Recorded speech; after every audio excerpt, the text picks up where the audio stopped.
Night, Giants win. They're in the playoffs. We'll see you tomorrow night. Here comes college football. You're watching Capital One Bowl Mania. You're watching the famous Idaho Potato Bowl as part of Capital One Bowl Mania. How about a little football on the blue turf? We're in downtown Boise, Albertson Stadium. Colorado State out of the Mountain West, Idaho from the Sun Belt. Two teams that got really hot the second half of the season.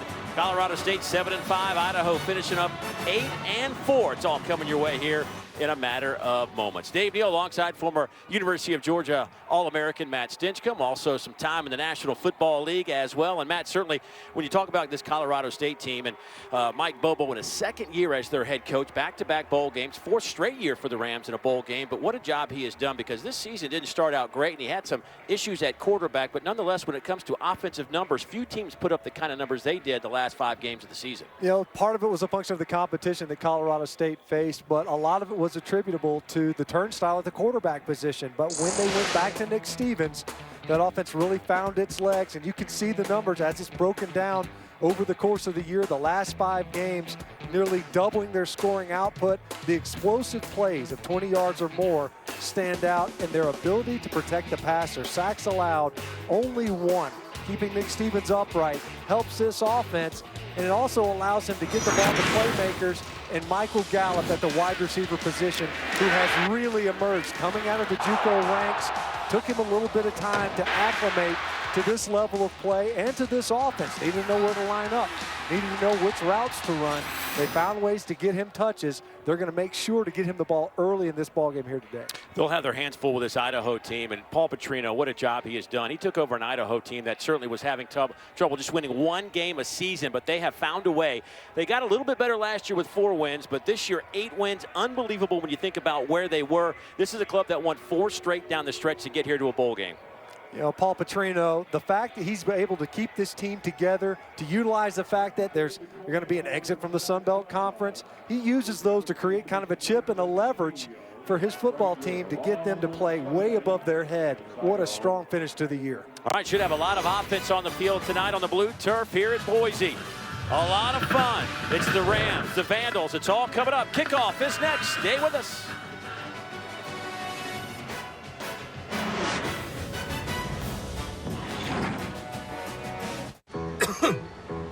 It's just a cough. If you could see your cough, you'd see just how far it can spread. Robitussin DM Max is now better tasting with the same fast, powerful cough relief. Robitussin DM Max, because it's never just a cough. Here at ESPN, we expect the unexpected. That's why it's important to be ready for anything, whether you're on the field, in the office, or out on the road. Liberty stands with you. Liberty Mutual Insurance. You both have a perfect driving record. Until one of you clips a food truck. Then your rates go through the roof. Perfect. For drivers with accident forgiveness, Liberty Mutual won't raise your rates due to your first accident. Liberty Mutual Insurance. Not everyone speaks Sriracha. Sriracha. But when a fan says Sriracha, they want a Sriracha chicken sandwich with Sriracha jack cheese, Sriracha infused aioli, and a Sriracha bun. Wendy's spicy Sriracha chicken sandwich for a limited time. First bowl game for Idaho since 2009. Paul Petrino allowed our cameras in the locker room to get his pregame speech. Here's what he had to say. The biggest thing we got to do is what? Take their will from them. All right, you just keep fighting, keep fighting. It's not going to be a 1-round fight. It's going to go 15 rounds. We're going to get to the 4th quarter. We're going to put our fists up, and we're going to win with the 4 C's. Everybody got that? Yes, sir. We got to take their will. We got to take their will. And how you do that is out hitting them and out hustling like you just got done saying. And you just play hard, and you play hard, and you play hard. And you might get knocked on your butt, you get right back up, and you knock them on their butt. And you just keep fighting, and you keep fighting, and you keep fighting, and you keep fighting. And we'll get it done. Has everybody got that? Yes, sir. Got to make sure we do it. What do we say on the back of our shirts? Expect to win. What do we say? Expect to win. What do we say? Expect to win. What do we say? Expect to win. What do we say? Expect to win. Family on 3. 1, 2, 3. Take a knee. I'm ready to go now. See if Mike Bobo's ready to go. He's down on the field alongside our sideline reporter for tonight, Olivia Harlan. Take it away, Olivia. Thank you, Dave. Coach, both teams tonight finished their season so strong, confident. They obviously want that one last win. What was your message to your guys right now? Well, we've had a really good season. We got one more opportunity to play together as a football team. Let's make it a good one. You've coached great quarterbacks in your career. What about Nick Stevens has been so special in the second half after being benched? Just he's been real efficient. He's got us in the right place, and he's been, been the leader of this offense. Thank you, Coach. Thank you. It is a chilly night in Boise, but not as cold as it can get. So all things considered, not too bad. 20 degrees, dropping to around 13 later in the fourth quarter. Not much wind to speak of. A lot of snow on the ground, but it's been here for about a week. So not bad conditions overall on the blue turf here at Albertson Stadium. Colorado State won the toss. They accept. They want the football. They want to keep this offense going. A team that put up 63 points in their last game of the regular season against San Diego State. Austin Rico, one of the best pitchers, one of the best kickers in the entire country, will send this one down the near sideline. A one-hopper. Scoop up by Dietrich Clark, and he's got a lot of room. Clark to the 40, to midfield, trying to turn the corner. And Rico pushes him out of bounds, and great starting position for Colorado State right out of the gate.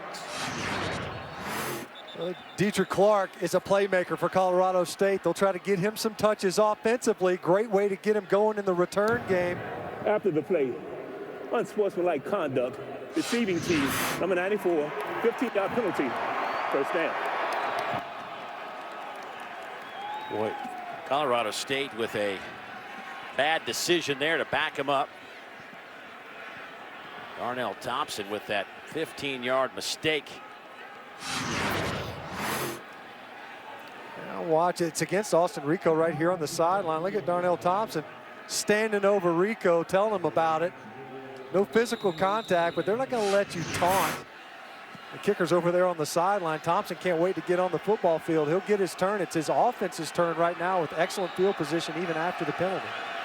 So from the 40-yard line, Nick Stevens out of the shotgun. Quick throw to the wide side of the field.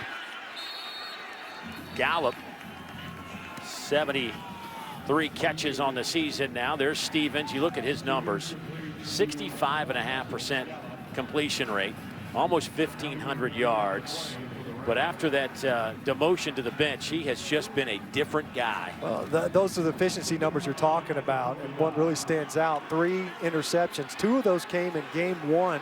He's thrown 1 pick since returning to the starting lineup, protecting the football very well. They'll line up in the eye, hand it off right side. Big hole off the right side. That's going to Dawkins.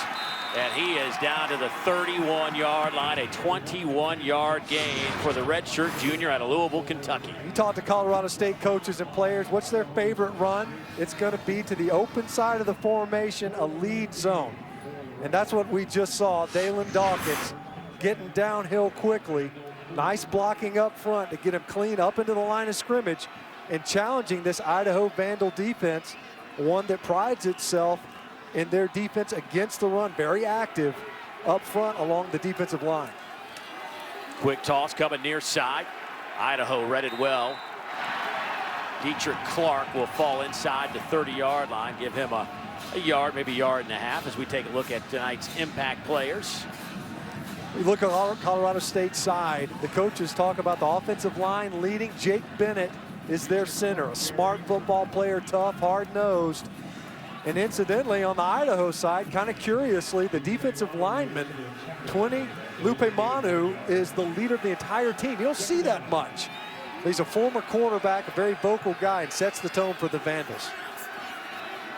71 tackles for Tweeney on the year from that defensive end spot. Off tackle, that handoff goes to Dawkins. He'll pick up 4. Ed Hall comes up to make the play for the Vandals. Colorado State does a very good job up front. Their offensive line's a bunch of tough, hard-nosed guys. And they also do a real good job with movement. Probably their best game of the season was San Diego State. They see a lot of stunts. Idaho will do the same. They'll be active with their defensive line. Colorado State has to be well assigned in the ground game to make sure they're getting a hat on a hat. So on 3rd down and 5, Stevens checking off the line of scrimmage. Play clock winding down. Just does get the snap off. Sees a little bit of room to run for it. It closes quickly. It'll be close to the first down. Needed to get it close to the 20-yard line. Picks up 4. It'll be 4th and about a half a yard. See, making the substitutions, getting a couple of extra offensive linemen in. There's Colorado State right here at the red zone fringe. See Mike Bobo standing alongside Will Friend, his offensive coordinator in the ground game. You see a couple of extra O linemen over here to the left side of the offensive front. Short yardage handoff. Idaho may have stopped him on 4th down. They went with Matthews, and the Vandals are celebrating. They get the 4th down stop, and here comes the Idaho offense. Great play up front, anchoring. Big Glenn Antoine, Ari Anderson, and the interior portion of this Idaho Vandal defense. We talk about the trenches setting the tone. The Vandals get the ball back on a 4th down stop.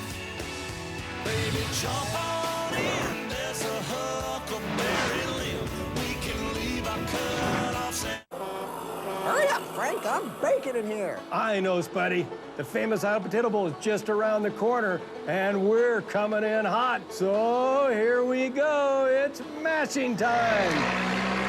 Hot potato!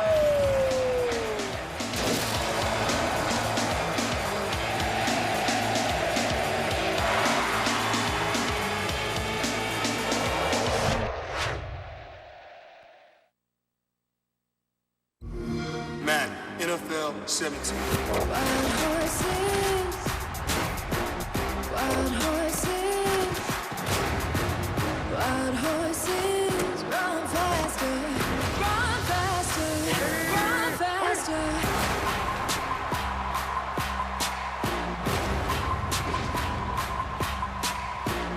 Run faster. Rated E for everyone. Get the new Xbox One S.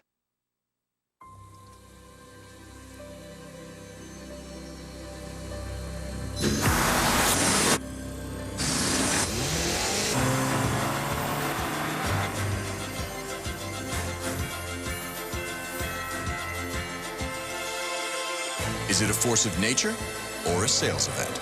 The Season of Audi sales event is here. Audi will cover your first month's lease payment on select models during the Season of Audi sales event.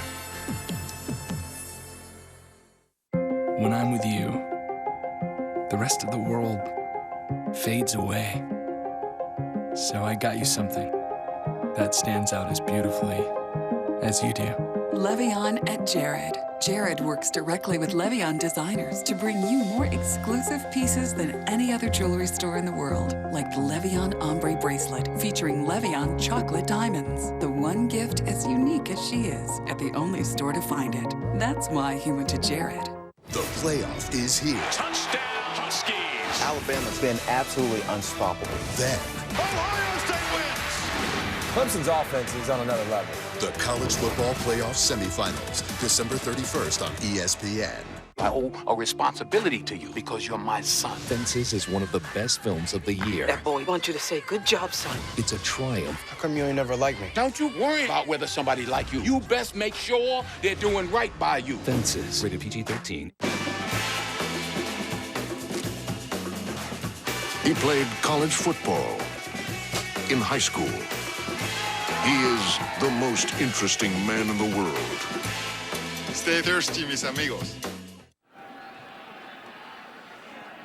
So the Idaho defense comes up with a great fourth down stop to give their offense the football. The Vandals will have it right around the 21-yard line. An offense that comes in averaging about 26 points per game. 141 yards rushing, 238 through the air. Linehan, little razzle-dazzle right out of the gates, but not going to work against Colorado State. A loss of 8 on the opening play as Jamal Hicks, the true freshman, makes the play. They don't throw a lot of play action in Idaho. It doesn't get a heavier play action than this when you actually hand it off. But Jamal Hicks The true freshman coming in from his safety position had already cheated down. He was at the line of scrimmage as the ball was snapped. Great recognition. It got down there before anyone could get loose in the secondary for the Vandals. So Linehan on 2nd down and 18 going up top, and that one was batted away. A little bit underthrown. Kevin Nutt defending Hightower. And Kevin Nutt, Colorado State's best cover man downfield, singled up with Kalen Hightower over there on the edge. They're trying to get Hightower going, but Kevin Nutt, one of those guys, they trust him in coverage. He'll play to the field side most often in their secondary. Already we've seen Colorado State able to get home with their pressure package. On 3rd and 18, Vandals will run it. They'll go with Saunders. Hicks there to make the tackle, pick up of 8, but now it's 4th down and 10, and Idaho will send out the punt team.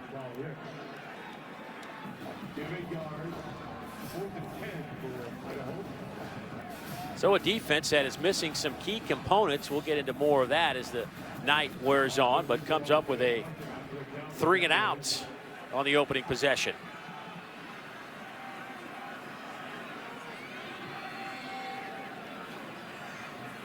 Austin Rico, an outstanding punter, first team all Sun Belt.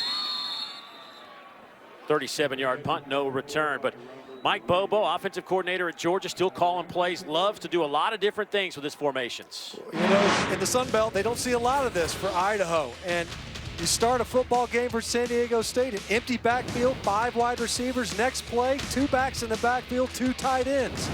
Then the very next play, 2 backs in the backfield and a tight end attached on the inner line of scrimmage. We've already seen the additional linemen. This time they're unbalanced with 2 O-linemen in the offensive backfield.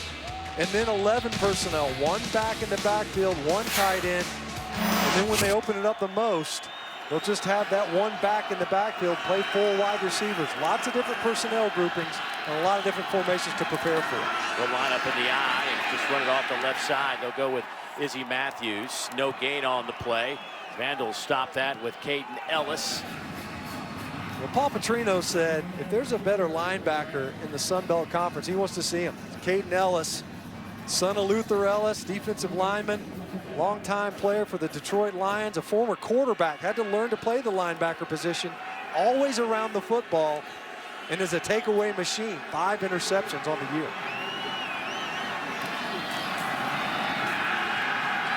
Stevens will throw, and that one is picked off at the 40-yard line. Jason Jordan with the interception. That is number 6 this season. His 14th of his career. Watch Jordan. He's right here, number 4, and he's just going to watch the eyes of the quarterback. Stevens coming off the play action fake, and you see him dropping right underneath that route, trying to get the ball to Olabisi Johnson. And Jordan is right underneath that throw, something Nick Stevens has not done a lot of. As we mentioned, just the 1 interception since he returned in week 7. But one thing that the Idaho Vandals have done phenomenally well is take the football away, and already here with the turnover. Had 6 turnovers in their last game against Georgia State to finish up the regular season. They'll go with Saunders on that run. And for Jason Jordan, he had 2 picks in that game against the Panthers. Matt Linehan, the junior quarterback, he is just a model of consistency. Numbers almost identical to what they were a year ago. An opportunistic guy. They love his accuracy. Obviously a son of a coach, Dad Scott, offensive coordinator in the NFL ranks, always around the game. Paul Petrino loves the mindset of his quarterback. Linehan, he'll be dropped back at the 42-yard line. Toby McBride, another true freshman, getting some work, a loss of 3. Already something that Colorado State hasn't done a great job of all season is get pressure with their defensive front. Watch here, though. They're going to end up coming and getting this edge pressure from Toby McBride. Watch him just kind of power through and then collapse back inside. Linehan trying to squeak up in the pocket. You see him getting up in his offensive lineman's face. I got to have time to operate. They love McBride. He's got a lot of growing to do at only 245 pounds, but a hard-nosed player that's really come on.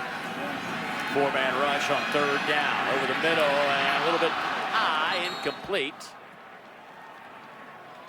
You can see it's going to be a difficult day, perhaps, unless things improve for the Idaho Vandal offensive front. Linehan has been hit at least 4 times in this game already, sacked twice.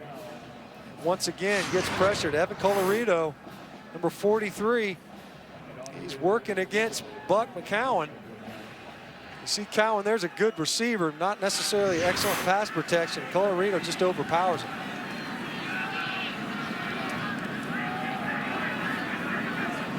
So Rico back on the field. He does yeoman's work as their punter and kicker. Short kick, fair catch called for, and that one will hit the turf and take a good Colorado State bounce. Only a 19-yard kick. Nick Stevens coming back after a pick in his last possession. 7:47 to go, opening quarter. At Idaho Potatoes, we're working to support needy charities and healthy lifestyles. As an official sponsor of Rods Racing, Rods Racing helps orphans with Down syndrome through fundraising endurance athletes like founder Brady Murray and other competitive triathlete team members. Keep your family healthy with exercise and nutritious Idaho potatoes. For more information, visit idahopotato.com.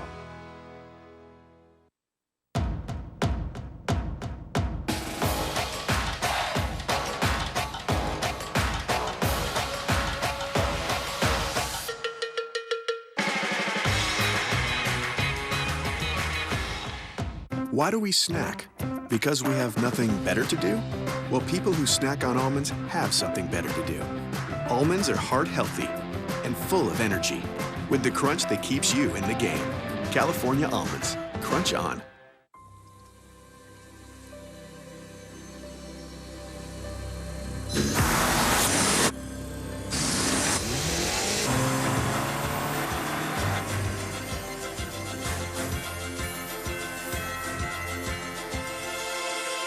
Is it a force of nature or a sales event? The Season of Audi sales event is here. Audi will cover your first month's lease payment on select models during the Season of Audi sales event.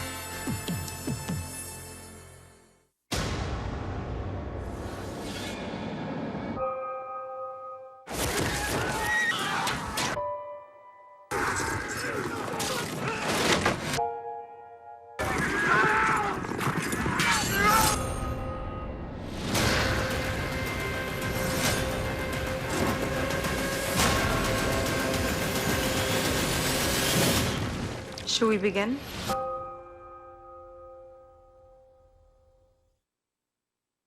The famous Idaho Potato Bowl, brought to you by Famous Idaho Potatoes, Audi, and the Capital One Venture Card. Earn unlimited double miles on every purchase every day.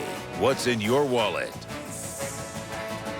Hey, well, the boys at Simplot out of Boise are trying to fry 5,000 pounds of potatoes today. The record is 5,220 pounds. They are boiling all those, frying those potatoes out there, those French fries. They brought some of those up here. Now, this was a big thing earlier, folks. And relax. I didn't need all that, okay? Let's not overstate things. Okay, we have a bunch of guys in the back that have helped a little bit. But that's really where most of it it's amazing what those guys are doing out there. Think about that for a minute. 5,000 pounds. They're trying for the record. Now, we'll try to keep you updated on if they're able to get it, but they fry the potatoes at 90 seconds at 370 degrees. I might go sit in that if it gets any colder, by the way. Loose football. Picked up by Colorado State, a loss of 7. It was Dawkins who fell on it. That was a dangerous play. You see Stevens reverse out and toss it, and Dawkins had both hands on it. He's looking to put the ball away, and he took his eyes, put his eyes on the line of scrimmage, and I think just got ahead of himself. Dawkins already in this game, ripped off a couple of nice runs. You know, without Marvin Kinsey, who's injured in bowl prep, Dawkins is the more likely of the two players to be a game breaker. And you see, if it's Tony Lashley in there, no, it's Jayshon Jordan, who came up with a big interception. He went down as the defense was kind of just getting ready to line up to play that next snap.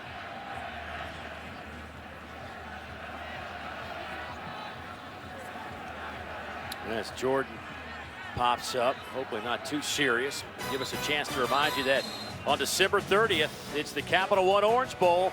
Jim Harbaugh and his number 6 Wolverines take on number 11 Florida State at Hard Rock Stadium in Miami, 8 o'clock Eastern time on ESPN. It's also streaming live on the ESPN app and Watch ESPN. Jimbo Fisher just gets a contract extension.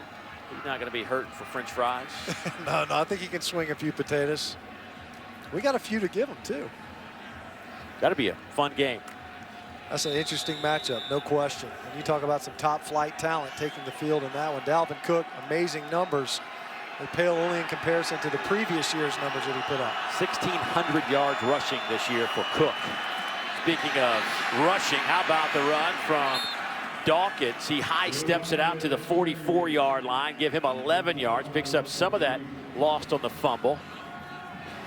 Nice block by Michael Gallup outside, not just a receiver, doing a good job on the perimeter when the ball goes, especially into the boundary, not a ton of room. It's number 4, stop blocking there on the edge, and allowing Dawkins to get loose into the secondary. Dallin Dawkins, over 800 yards rushing this year, 3 touchdowns. Stevens will throw, and his receiver, Johnson, slipped down. And now you're looking at 4th down, and here comes the Colorado State punt team. We're down there a little bit earlier, and the lines on this blue turf kind of slick. And they actually drug the entire field. The turf, though, the playing surface, very hard. Obviously attributable to the cold, but also those lines, I don't know if they're still frozen or not, but we might see some footing issues. Hayden Hunt, another excellent punter. Boy, a high booming kick. Olmstead back to return it, hits it to 5 and will bounce into the end zone. Well, we've talked about Idaho and the season they had really down the stretch. Remarkable run, but started, well, not so pretty. 2-5 to get the year started.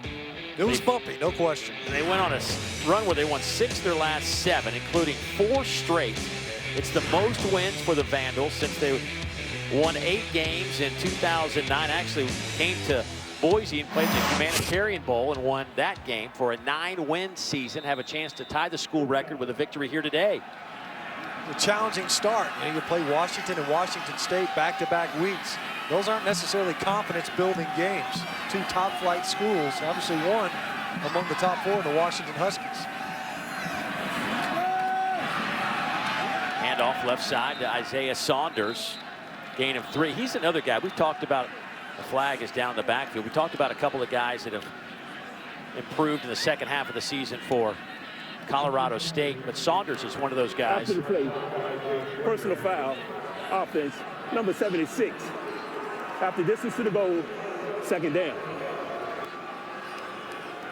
Jordan Rose, he's had a great year, but watch number 76. He's finishing on Josh Lovingood. He's right here, and at the end of the play, Lovingood, you see Lovingood go to the ground, and Jordan Rose right there in front of the officials. It ain't hard.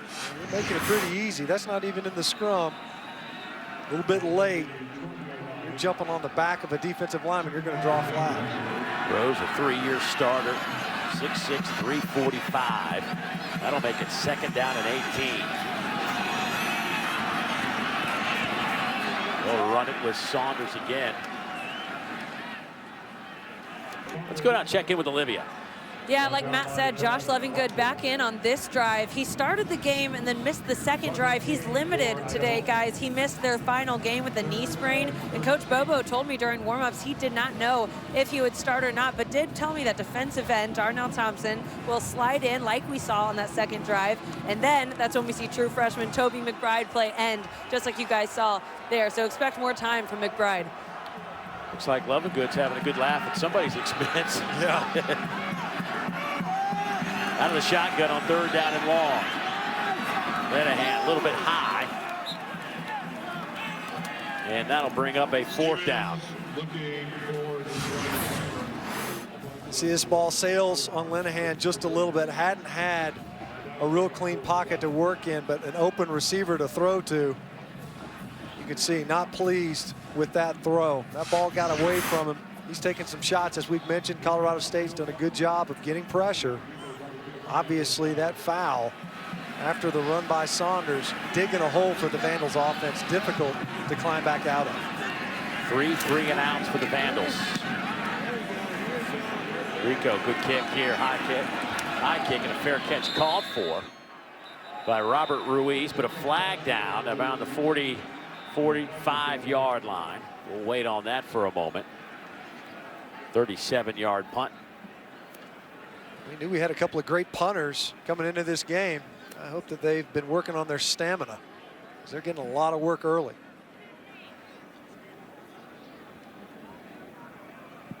Our officiating crew out of the American.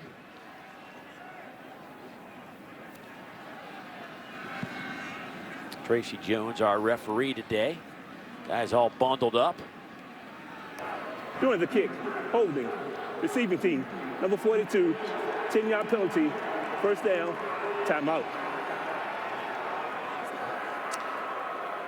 So we'll take the break as well with 5:06 to play in the first quarter. Michael Gallup has had a remarkable season. His first year at Colorado State. We'll see what he can do when we come back.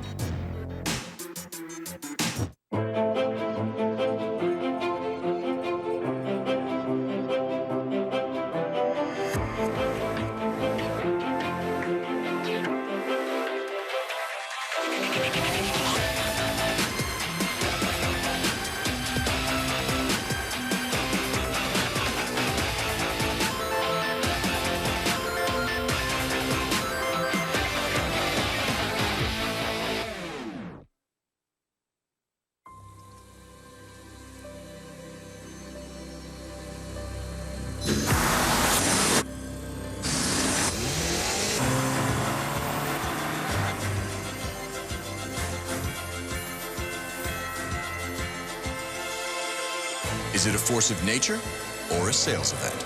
The season of Audi sales event is here. Audi will cover your first month's lease payment on select models during the season of Audi sales event.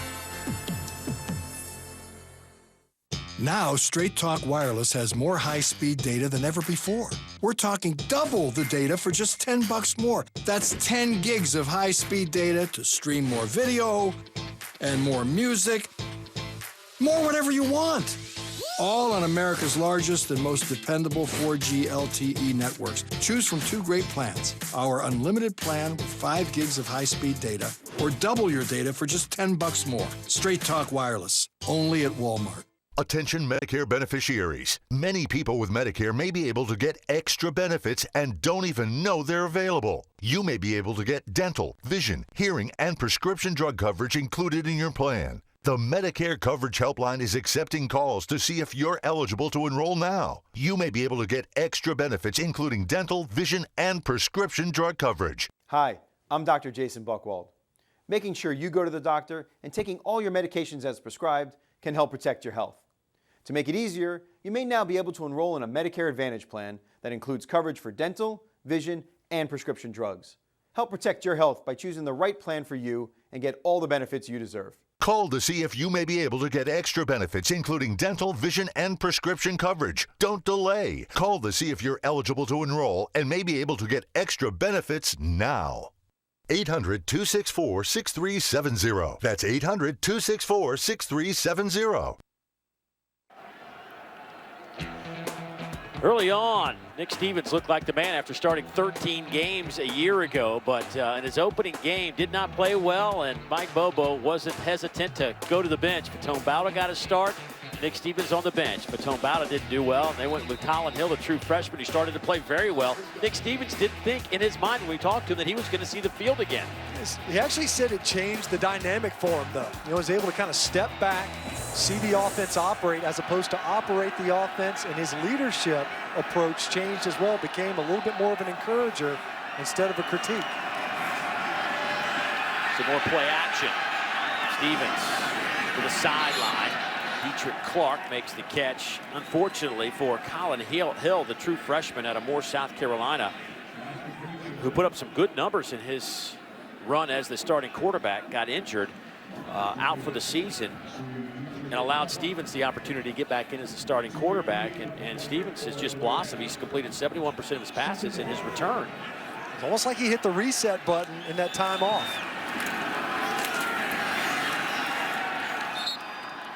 Pickup of 3. For more on Stevens, let's go down to Olivia. Yeah, guys, Nick Stevens, very candid about what it was like being benched that time after being the starter for the first game. He said it was very trying, and his wife, Haley, got him through it a lot. They watched film together. She's very supportive, and his offensive line, they even went out to eat every week. They upgraded from Chili's to Outback Steakhouse. I believe those are the bloomin' onions. You guys might be familiar. I'm not. Stitch, perhaps. Out of the eye. Big hit, the line of scrimmage on Matthews. Tony Lashley comes up, the sophomore out of Kansas City. No gain on the play. Lashley, over 100 tackles now, leads the team in that department. That's right, very active from his linebacker spot. Watch him work his way through traffic, but it's Jayshon Jordan, once again, coming up from his safety position that really laid the wood on Matthews. Big physical runner. And Jordan now, we've seen already, having a big game. Interception now coming up in run support. Having himself a strong game after leaving the field seemingly injured a little bit earlier. Short kick that will hit at the 29 and bounce out of bounds.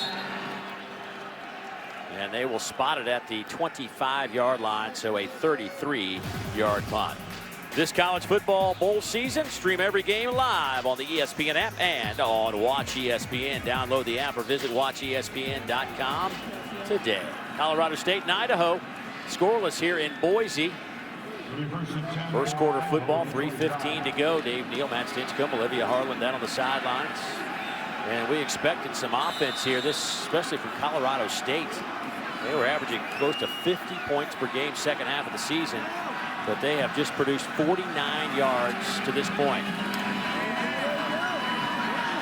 That handoff goes to Isaiah Saunders, and he'll pick up 5 out to the 30. El Sebastian, the junior linebacker, makes the play.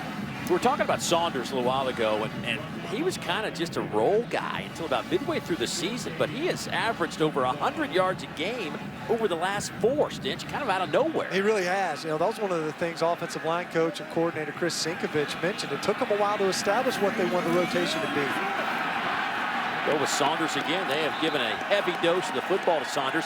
Along the way, he's averaged over that 4-game stretch over 20 carries per game. Been a workhorse. He is more the thumper.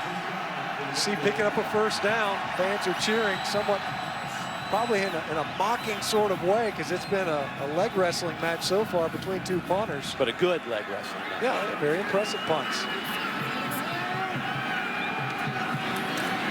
So on first down, Linehan will throw. Pass is caught, and that'll be close to another first down. Kalen Hightower on the reception. He'll have 11. And they'll move the chains. Hightower was a guy they were counting on coming into the season to be their big play threat. Battled injuries early, and he's really just started to round into form towards the latter part of the season. Seen him already targeted in this game. First completion to move the sticks. 57 catches a year ago. Tough run by Saunders, picks up 4. Right at the midfield stripe. Clearly the best drive to this point for Idaho. Saunders, on a couple of different carries, has really demonstrated some nice patience. You want guys to waste time in the offensive backfield, but you also don't want them to panic. You don't want to attack the line of scrimmage too quickly before the blocks get set up. Linehan near side, lofts it up in the air and behind his receiver. Deion Watson, no flag on the play. Jordan Baden on the coverage for Colorado State. It'd be important to mention, a little bit short-handed in the back end. Baden singled up. This is a huge size advantage. It's Deion Watson, they put him in there as a tight end. He's 6'4". So you're talking about a 4 or 5 inch advantage. Maybe one of the taller secondary players for Colorado State. Probably one of the best matchups they could have had versus Deion Watson out wide. 3rd down, Linehan looking for Cowan, incomplete. So this defense that is missing Kyle Robinson, who's out with an injury, high ankle sprain. You're missing O'Shea Jackson. This looks like just a busted assignment. Just coming in free, untouched, and just absolutely leveling Matt Linehan, who we mentioned has already taken some shots. R.J. Gene's one of those guys that's really come on as a pass rusher. You better know where he is on a passing down. Well, we mentioned O'Shea Jackson, violation of team rules. He's not with the team. Same can be said with Sean Mays. Braylon Scott is not with the team for this bowl game. The free safety. Got a couple of guys banged up, and Lovingood and Johnny Shoup. But so far, this Colorado State defense has held up nicely. We were talking with the coaching staff yesterday, and you know, we've got at different levels guys incapable of playing in this football game. Braylon Scott, a big contributor in the secondary at safety. Mays and Kyle Robinson at the linebacker positions, and of course O'Shea Jackson providing needed depth along the defensive front. So Ram defense having to rotate some young guys in there. Jamal Hicks, Toby McBride, both already making big plays. Single setback is Dawkins, and he'll dance his way for 3. Ed Hall making the stop for Idaho. Idaho so active up front, run down stunts where they've got their defensive tackles and ends swapping responsibilities. Quick snap, high throw, it's incomplete. No flags anywhere. It'll be 3rd down. Trying to get the ball to Gallup, and we've already seen them get the ball to Dietrich Clark, or try to, lined up at the running back position. But it's Gallup that is one of their most explosive playmakers, especially without Marvin Kinsey in the offensive backfield as a runner. It's number 4 at the wide receiver position that needs to make a mark on this football game.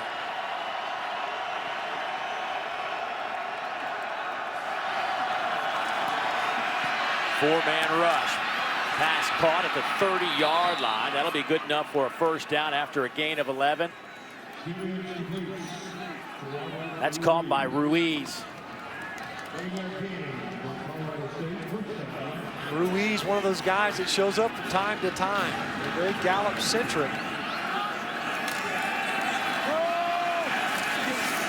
Here's Dawkins, breaks a tackle. He's out to the 39. That's a 9-yard pickup. Maybe that's what this Colorado State offense needed, to jump into the rhythm. Obviously, the opening possession gets some nice runs. This time, Dawkins, he makes his own hole. Shakes Tony Lashley in the hole, and now in their tempo offense, jumping the ball.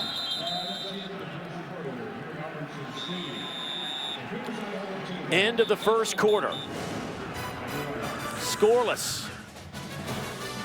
We scored some fries up here, though. Colorado State and Idaho. 2nd quarter football on the other side. Stay with us.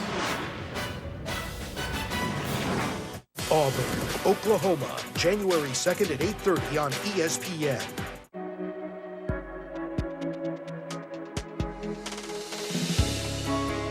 It's pretty simple. If you like how it sounds, you keep singing it. If you like how it's done, you keep doing it. If you like how it fits, you keep wearing it. Keep playing them songs, keep singing along, keep leaning it on in closer. Ace is the place with the helpful hardware, folks. Usually Santa fills the stockings, but right now you do. And just about anything that fits is 20% off. Ace is the place where you're excited to get a sock for Christmas. Oh, let me get that for you. Thank you. You're welcome. This Friday and Saturday only, get our giant stocking for $5 and save 20% on almost anything that fits inside. Only when you wrap it in red at your local Ace. Here we go. Now, experience the ride of your life. Is it safe? No. Passengers. Rated PG-13.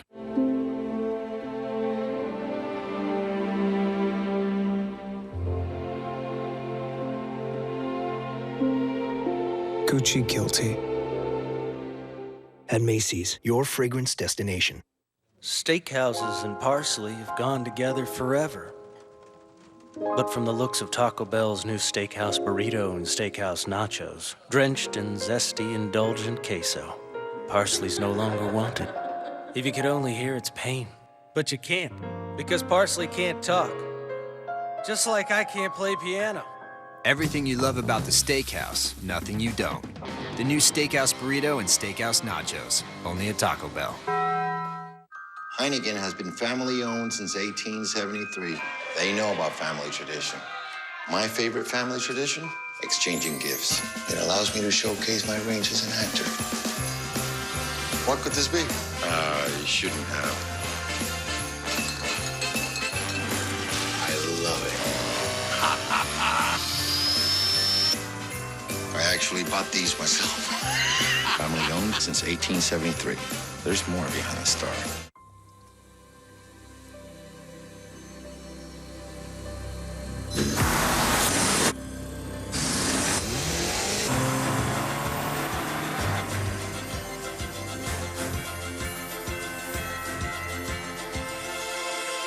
Is it a force of nature or a sales event? The season of Audi sales event is here. Audi will cover your first month's lease payment on select models during the season of Audi sales event.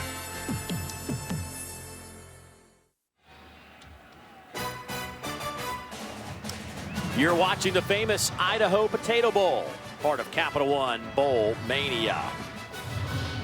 Downtown Boise. Gorgeous today here. Didn't even feel like it was 20 degrees. You were out in your shorts and tank top. Sun's out, guns out with you, no matter where we go, right? It didn't feel cold until you went outside. And, it was pretty cool at that point. Scoreless as we start the second quarter. Boy, Dawkins runs hard through that hole. Picks up 9 and a first down on second and short. Jason Jordan comes up to make the play. They had Jordan at a corner last year. Boy, he does play like a safety, though. He does, yeah, and he's got a nose for that football, as we've already seen, obviously with the ball in the air. But already 5 tackles in this game. That's not always a good thing, of course, when your safety's making that many plays in the run game. Quick snap, Stevens over the middle, wide open, has his man. Johnson to the end zone, touchdown, Colorado State, 52 yards. 52-yard touchdown. The Rams have targeted Johnson on a number of occasions already in this game. It seemed like it was just a matter of time. One of the weaknesses of this Idaho Vandal defense is their secondary. They do their best to try to keep your receivers in front of them. That time, though, Johnson able to get a step, more than a step, nearly 4 yards when that ball was completed.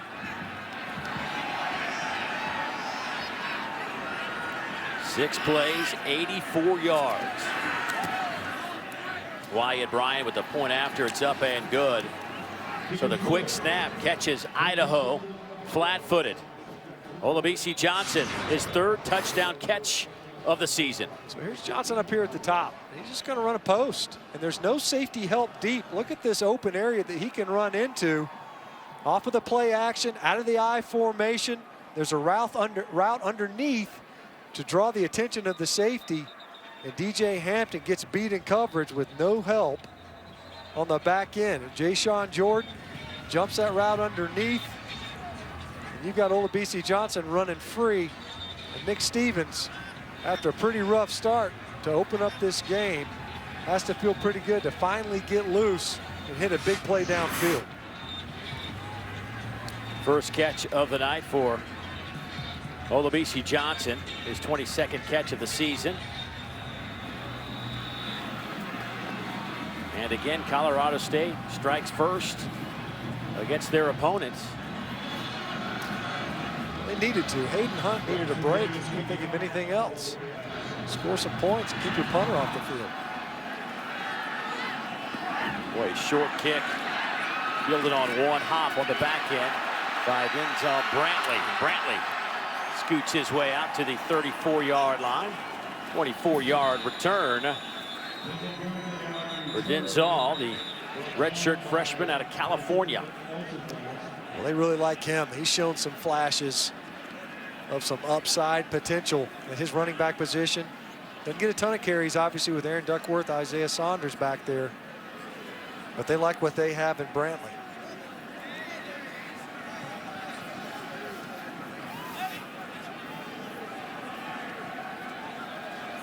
Looks like Devin Jones for Colorado State. You see him, looks disoriented, either that or disgruntled, one or the other. Able to leave the field under his own power, but you see there, he's wobbly on his feet. Keep an eye on him. I'll be surprised if he doesn't. He'll certainly, I think, go through the concussion protocol on the sideline.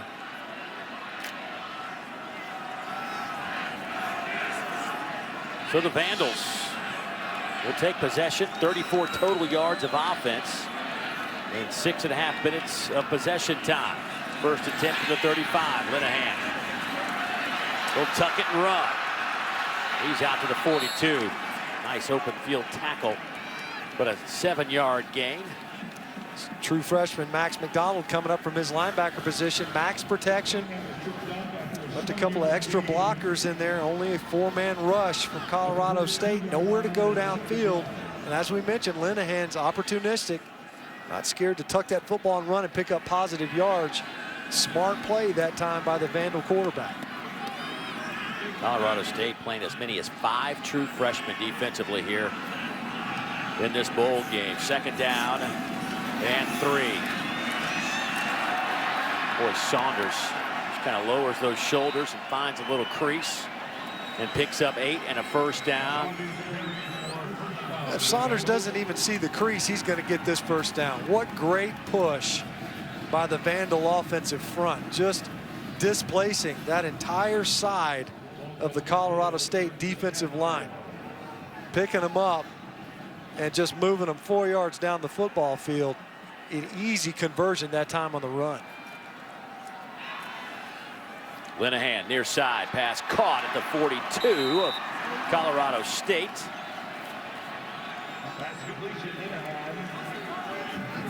That'll pick up 9. And Sandin with his 25th catch of the year. They talked about taking some shots downfield. Here you are in plus territory, 2nd and short. Now's the time to try to go up top and challenge Colorado State. There goes Saunders off the right side. He is hit by Lovingood. Gain of 3. Another conversion now. Both of these offenses maybe settling back down. A little bit of a layoff. We mentioned how hot these teams finished the seasons respectively. You see Lovingood making his way back off the field. They're going to be very judicious with his snaps. Banged up in this game. Try to leave him in spot duty if they can. But right now the Vandals moving the football well. On 1st and 10, Linehan coming near side. Flag down. Pass is caught inside the 5. What a catch by Deion Watson. They'll spot it at the 2, a 36-yard pickup. He's a mismatch. Moving on the field is a completed pass. Holding defense, number 10, penalties decline, Purcell. They got him listed as a tight end. He's a split end. He's wide all the time. And we mentioned the size difference didn't really even factor into it that time. Running away from coverage. And Kevin Nutt, who we mentioned is the best cover man. Little hand fighting halfway through the route. Great reception and nice delivery by Linehan downfield. 1st and goal from the 2. Saunders, your tailback. They'll go with Isaiah off the right side. Powers his way in. Touchdown, Vandals.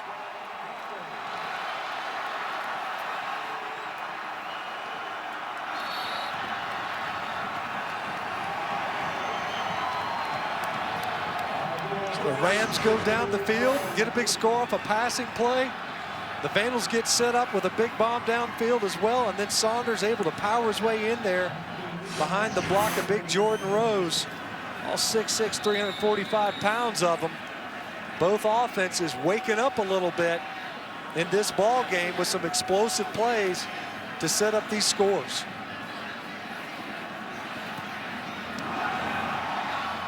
Point after's up and good. What an answer by Idaho. Oh, excuse me, off to the right. Did not make it. 12:03 to go. It's Saunders. He has carried this team in terms of the run game the last month of the regular season. But the point after, wide right, makes it a 1-point game.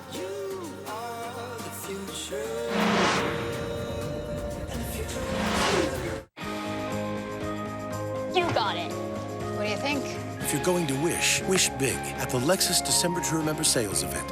Get up to $2,500 customer cash on select 2016 and 2017 models for these terms. See your Lexus dealer. What's it gonna be? An oven-baked DiGiorno or waiting for delivery? Did you have that beard when we ordered? A hot, fresh-baked crust or...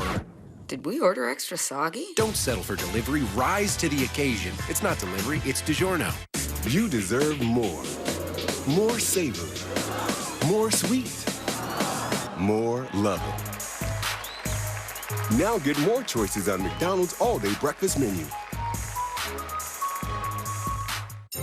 There's still time to shop like a pro at Bass Pro Shops for great last-minute gift ideas. Like an Ascend Dash Day Pack for under $15. And remember, there's still time for a free picture with Santa. Joey, get out of the way. Danny, what are you doing?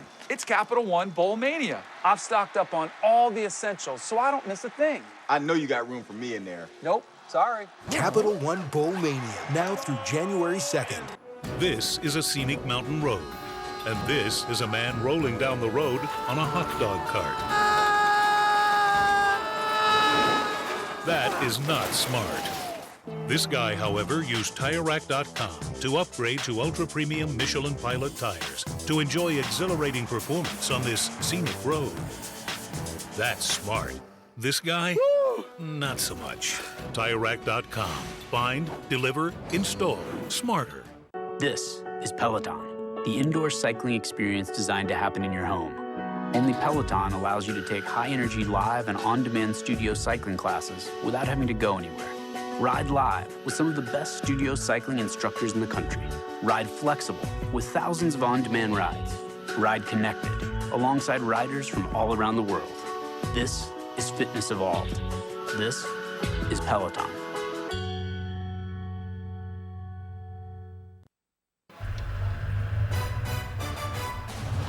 Good look downtown Boise, Idaho. Colorado State up by 1 after the mixed extra point. 12:03 to go here in the second quarter. I want to make sure you don't turn down a one-way street when you're in Boise. Who would ever do that? I don't know. Nice people, though. Nobody honked, though, did they? No, they were very polite as we endangered our fellow motorists. That's what happens when you're malnourished, man. It was a long flight. I was hungry. We'll see if that extra point, mixed extra point, comes back to bite the old Vandals. A lot of time left. By the way, that was the first missed extra point by Rico all year. He was 35 of 35. He's been fantastic all year, 26 of 29 in field goals as well. Time now for our drive recap, brought to you by Gildan. And what an answer it was for Idaho, as Saunders has done what he's done, and that is power run it, and nice throw from Linehan. Finding one of his favorite targets downfield in Watson, a big target at that. And then, of course, Saunders finishing what he started on the ground, powering his way into the end zone. And this time, the Vandals' offensive front really asserting itself versus Colorado State. And you wonder if some of those missing bodies up front for the Rams defense is going to begin to show up more in this contest. From the 25-yard line, Stevens, little shoulder fake. He'll air it out. Well, that's got to be caught. Olabisi Johnson. He pump fakes on a double move to Johnson. And I think he's just late getting this ball out. don't know what he was waiting on to get the ball there late. It was underthrown. And again, you still got to come up with that catch. But for sure, DJ Hampton bit on the pump fake. False start. Offense. Number 4. 5-yard penalty. Second down. Gallup getting a little head start. Gallup's probably the primary receiver on most of their passing plays. But for sure, when you see a receiver jump off sides, you better know that he's expecting the football. That's a guy that wants to get off, get loose. That time a little too anxious and puts his offense in a hole after an incompletion on first down. Gallup has 1 catch tonight. Game in with 71 on the season.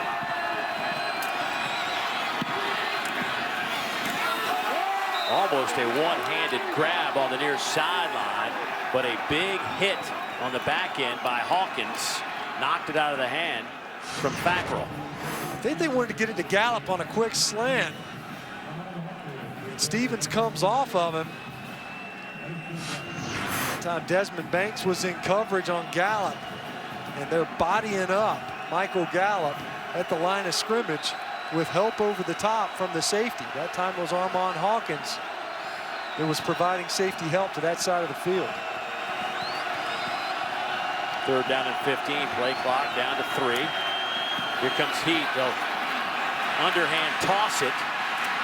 Plenty of running room for Izzy Matthews out over the 30, but well shy of the line to make. He'll pick up 11. Nice tackle by Armand Hawkins on this. Little shovel pass underneath.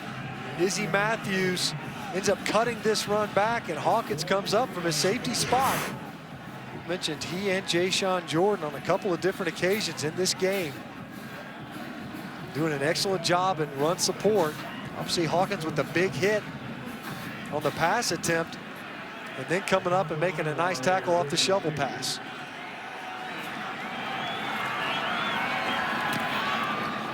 Hayden Hunt will punt it away. Olmstead trying to make a couple of guys miss, can't do it, and Idaho will have it at the 38. 36-yard punt.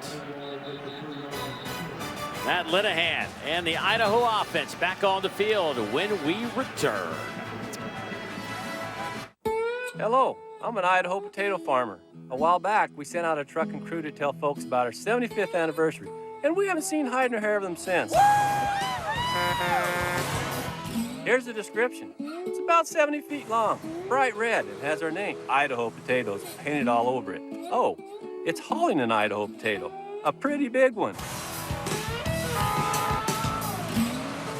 If you see him, we hope you let him know. It's time to come home.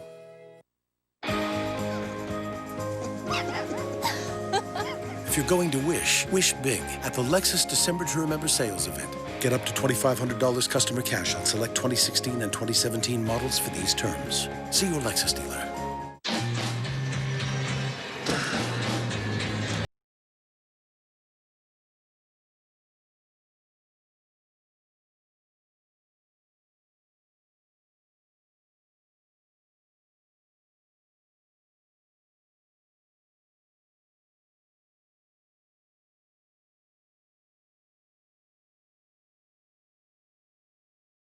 Bleu de Chanel. At Macy's. Critics are raving about Fences, and now it's a Golden Globe nominee for Best Actor Denzel Washington and Best Supporting Actress Viola Davis. It's not easy to admit that I've been standing in the same place for 18 years. I've been standing with you. Fences, rated PG-13, Christmas Day. Liberty Mutual stood with me when I was too busy with the kids to get a repair estimate. I just snapped a photo and got an estimate in 24 hours. My insurance company definitely doesn't have that. You can leave worry behind when Liberty stands with you. Liberty Mutual Insurance.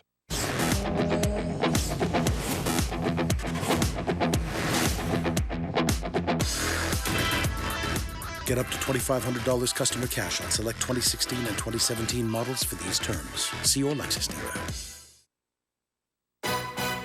The famous Idaho Potato Bowl, brought to you by Garmin Fitness. Let's beat yesterday. And Advil, fast, powerful, and proven relief that makes pain a distant memory. Matt and I out on the slopes yesterday. out in the Bogus Basin Mountain Recreation Area, located just northeast of Boise in Boise County. Opened up back in 1942. So glad I brought my GoPro so we can capture that footage. Good times, you and I. Glad neither one of us got hurt. We'll be a little sore tomorrow going home. Well, that's what happens when you're carving up the slopes like that. That flip you did? That was impressive, wasn't it? I look smaller on skis, don't I? Yeah. A little bit shorter, 80 pounds lighter. First down and 10 for the Vandals from the 38-yard line. Oh, running with Saunders again this time. Not much happening. Kevin Davis on the tackle. Let's go down to Olivia. Well, guys, the elevation is nothing new to either one of these teams, but this does rank pretty high of all bowl games in terms of elevation. Coach Bobo, of course, came from University of Georgia and took some getting used to for him personally, you know, just the working out, the daily life. But he said his players who are not from the mountains, it always takes a couple of weeks for them to get back accustomed when they get to practice. Thanks, Olivia. Linehan going up top, pass is caught on the wide side. Onenwar with the reception. They'll spot it at the 28-yard line. Trying to get the ball deep to Onenwar earlier in the first quarter and challenging Kevin Nutt yet again in coverage. Look at Kevin Nutt. He's checking in at 5'10". Onenwar at 6'1", showing some of that size, and Linehan giving him an opportunity to make a play. That was a contested catch. That was right there. Onenwar able to fight for that football and come down with yet another explosive play in the passing game. Well, it looked like Kevin Nutt might have, his way he came face first, like his head just kind of slapped on that turf. At the end of that play, he got a little twisted around too. As he's coming down, you see number 10, and that ball goes right between Kevin Nutt's hands. I don't know if he...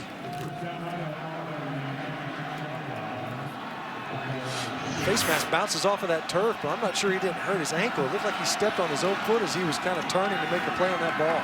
First down and 10. Linehan and the Vandal offense. They go on the ground. Big hole for Isaiah Saunders. He will take it to the house. 26 yards.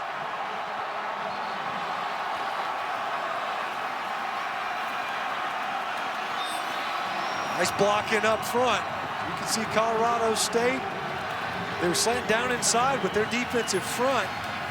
Buck Cowan, who we mentioned a little bit earlier in this game in his tight end position, gave up a sack in pass protection, but that time with a nice block to spring Isaiah Saunders. And the Vandals on back-to-back possessions, explosive plays in the passing game, setting up these touchdown runs, and Saunders was nearly untouched on that run. This point after is up and good, and Idaho has the lead.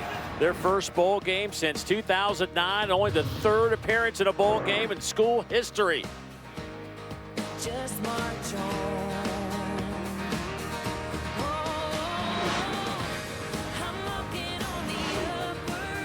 Lions, Cowboys at 8:15, Monday on ESPN. You got it. What do you think? If you're going to wish big at the Lexus December to Remember sales event. Get up to $2,500 customer cash on select 2016 and 2017 models for these terms. See your Lexus dealer. He played college football in high school. He is the most interesting man in the world. Stay thirsty, mis amigos. There is no typical day. There's nothing typical about making movies. I'm Victoria Alonso, and I'm an executive producer at Marvel Studios. We are very much hands-on producers. If my office becomes a plane or an airport, the Surface Pro is perfect. Fast and portable, but also light. You don't do 14 hours a day, 7 days a week for decades. If you don't feel it in your heart, listen, I know my superpower is to not ever sleep. That's it. That's the only superpower I have. It's time for some straight talk. Most wireless companies offer no contract plans, but getting a new phone usually means getting locked into a contract. There's a better way. With new Straight Talk Plus, get a Samsung Galaxy S7 for as low as $31 a month, no contract. Cancel anytime, no penalties. It's time to ask yourself, why haven't I switched? Add our unlimited plan on America's largest, most dependable 4G LTE networks. New Straight Talk Plus, only at Walmart. According to the Department of Justice, more than 2 million homes are broken into every year. And in 1 out of 3, a family member is home. Not on my watch. This is why we designed SimpliSafe, the highest caliber home protection. SimpliSafe's award-winning security keeps your family safe around the clock.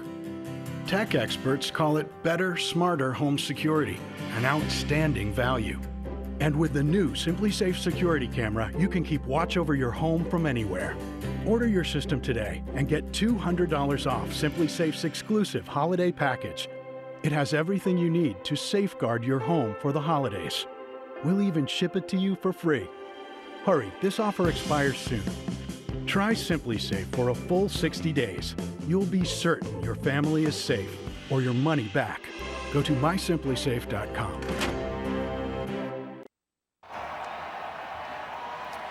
The Vandals winners of 4 straight to finish out the regular season, up 6 here in the second quarter over Colorado State. Isaiah Saunders, 2 touchdowns in this one. The last one, very impressive. 13-7 ball game here in Boise. Impressive 2 drives for Idaho. Matter of fact, their first 4 drives produced 4 punts and 34 yards. Their last 2 drives, 11 plays, 127 yards and 2 touchdowns. Line drive kick taken by Dietrich Clark. He's an explosive player. He has popped at the 25. Let's go back to that touchdown. I was talking about how patient Isaiah Saunders is. It's just a split zone, but watch, Colorado State's going to rock inside. Lashley's going to come outside, and Cowan is going to come opposite the flow of the blocking. You see Saunders patient enough to allow Cowan to clear the backside, and he just hits that run straight downhill. 1 missed tackle. Desperation around his ankles. He runs right through that one. He's in the end zone yet again. Nice running in this game by Isaiah Saunders, complemented by some explosive passing plays. 74 yards on the ground by Saunders. Let's see if Colorado State can answer. First down and 10. Stevens, boy, almost got hit with the football in his hands. Gives it to Clark, and he is hit right at the line of scrimmage and falls forward for about 2.5 yards. So here's Lupe Manu. Watch him get upfield real quickly. See him, he reads that pull, almost takes the handoff. Harking back to his quarterback days. Boy, Idaho playing some inspired defense. Anderson and Hall, gain of a yard. Right now, the Vandals playing with a ton of energy and emotion. Off of those big plays offensively, the defense opened this game with a big 4th down stop. They were able to weather a storm after a big play by Colorado State in the passing attack. And right now, the sidelines and the fans very much in that end zone fired up for the Vandal defense. 3rd down and 7. Stevens 5 out of 10 through the air. Will throw it again. The slant hits his target, Michael Gallup. Just his 2nd catch of the evening. They brought pressure. Kind of a unique defensive front look that time. Gallup by himself ends up sliding down. Probably could have run for many more yards after that one. Lupe Manu again from his defensive tackle position, collapsing the pocket inside out. That time Stevens able to deliver a strike to Gallup. Give the Rams an opportunity to line up in that I formation. They'll go with Dawkins at tailback. With toss sweep. Lashley flying to the football, gain of 2. This is a staple for what Colorado State likes to do. They've already shown that zone lead to the split side, but Lashley from his linebacker position, all the way from the weak side of the formation, he's the playmaker for the Vandals. Vexing so far Mike Bobo's offense. You can see the head coach and play caller for the Rams trying to get his team going as they have this possession, needing to answer with a score.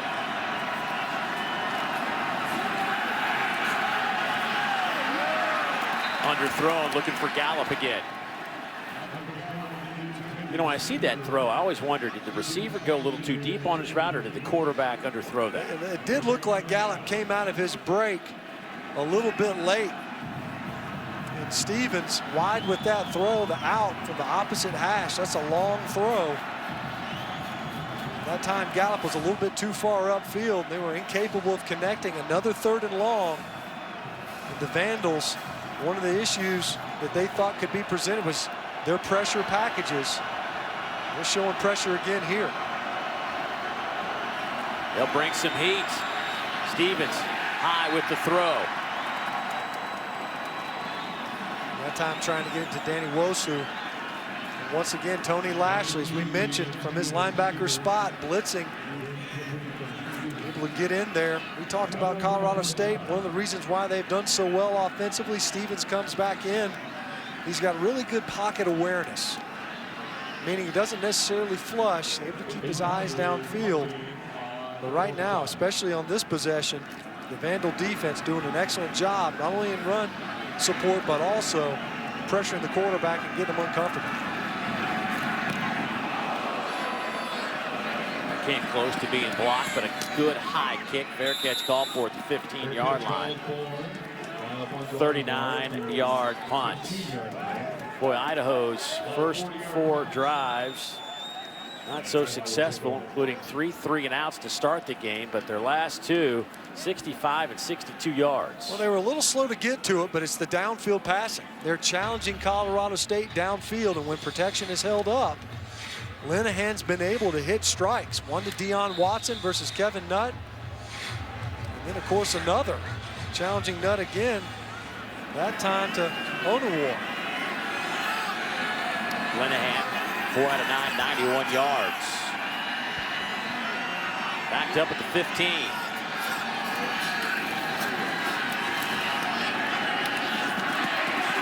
Pass is caught at the 20. Deion Watson breaks a tackle, and he'll get it out close to the 30. Picks up 14 and a first down. Boy, I really like Deion Watson. What's not to like? Such a big target out there. Watch him pick up a nice block by Jacob Sandin. Just enough. He clips Josh Watson, sunk from his linebacker spot. That allowed Deion Watson to get up and underneath, pick up another 4 or 5 yards. Well, he's got some skills out there. His dad, outstanding hoopster for Idaho, career rebounding leader, second in block shot, still on the Vandals list. Looks like he could play some hoop in his day as well.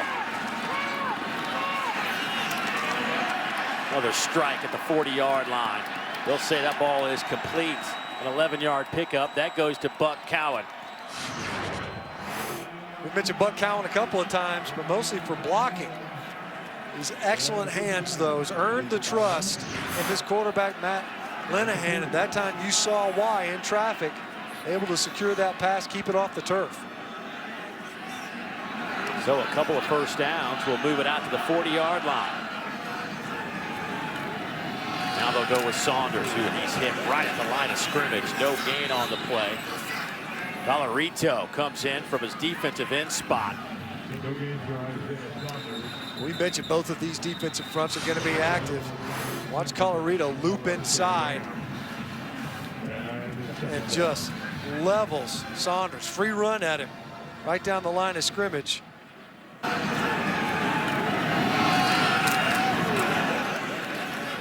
have been some shots in this game. We've seen a couple of Vandal safeties come up on plays. That time Colorado showing what's made him so effective as a player. The measurables don't pop out at you, but when you turn on the film, 43's all over the place. Of course, 21 for the Vandals. He's going to bring the wood, too. Colorado was a guy who didn't want his helmet painted for this game. He said it looked all nicked up, old school-like. Look at it. Yeah, look at it. There's no shine on that sucker. Don't wax this thing up. I want him to see the battle scars. Aaron Duckworth will check back in at running back. for Saunders. Linehan coming near side. That pass is caught by Watson. A lot of guys slipping around on the blue turf here tonight as the temperatures dipping into the teens. Well, obviously an artificial surface. If the blue didn't give it away, not paint grass here. And it's so cold that it is hard. I mean, it's almost like a hard pan field. Not always easy to get grip. Not surprised that we've seen some slipping out there, but that's advantage offense. Third down, pass is caught, but was he inbounds? Yes. Buck Cowan with a catch and a first down.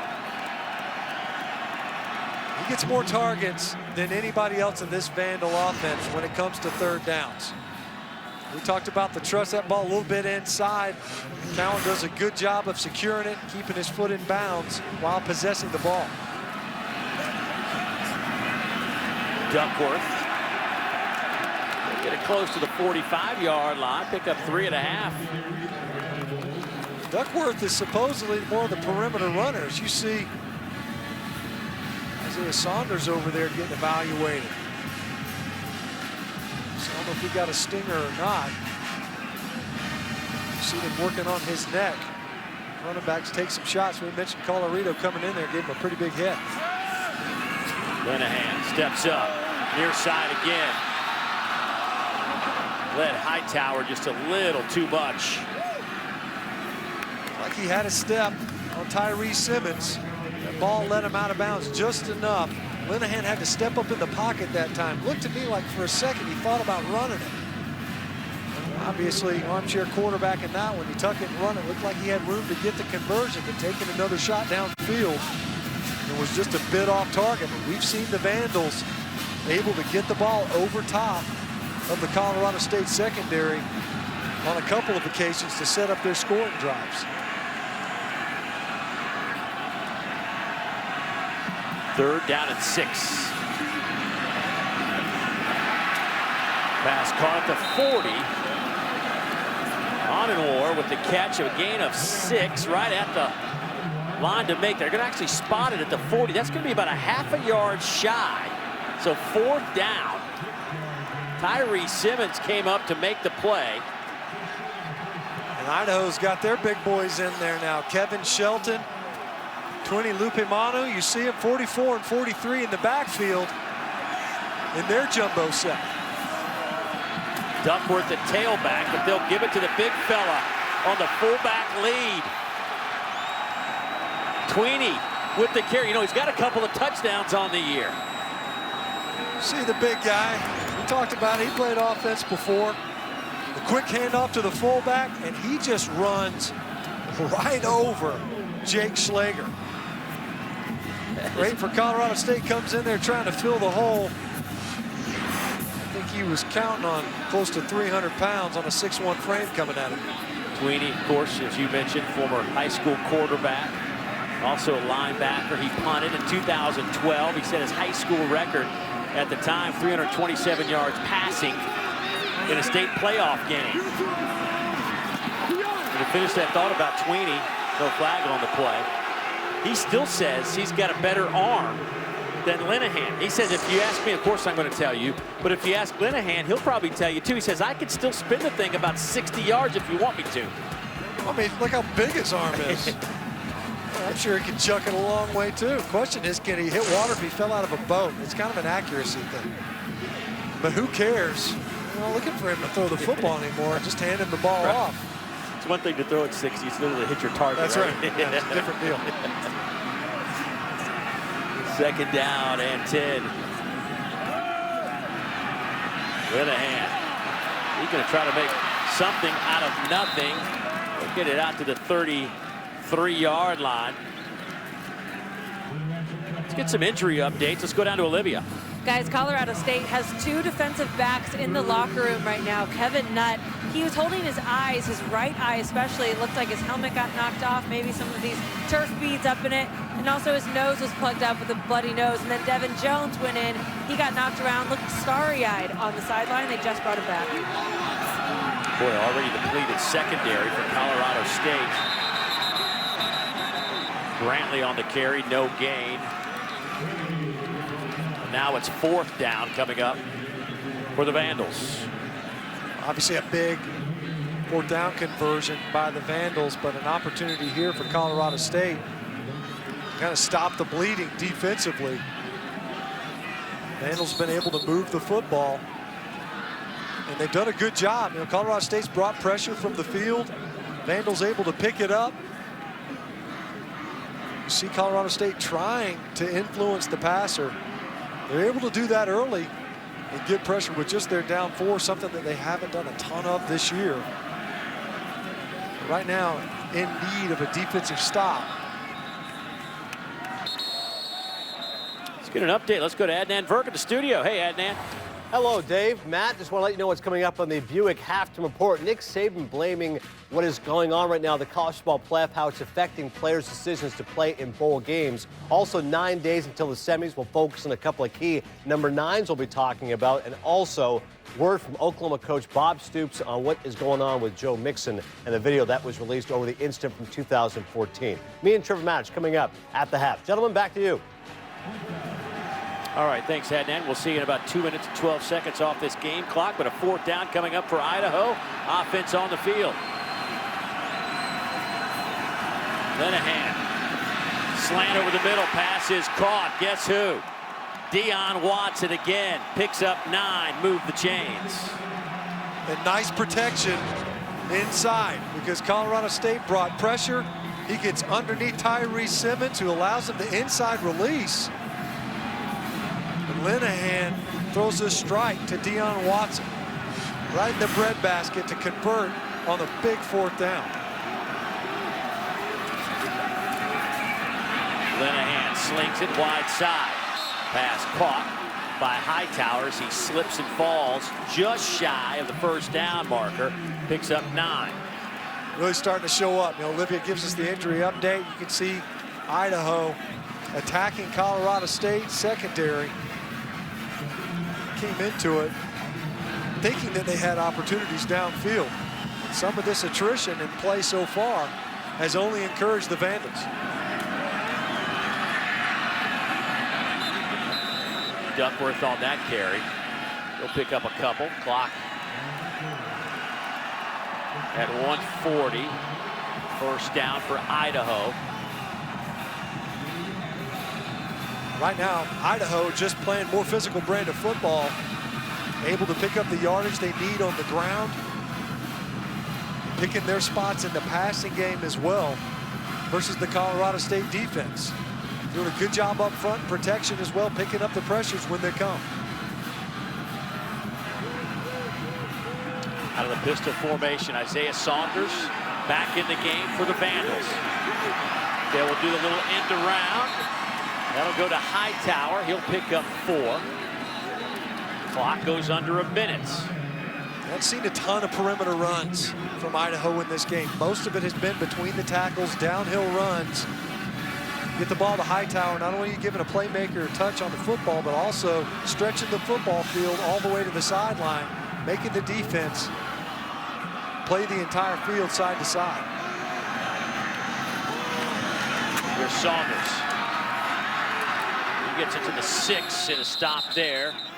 Idaho going to have to use one of their 2 remaining timeouts. Kevin Davis coming up to make the play. 6 stops for Davis. 3rd down coming up. Clock sits at 31 seconds to go before intermission. Hello, I'm an Idaho potato farmer, and our big Idaho potato truck is still missing. So my buddy here is going to help me find it. Here we go! It's out there somewhere, spreading the word about America's favorite potato, heart-healthy Idaho potatoes. If you see it, I hope you'll let us know.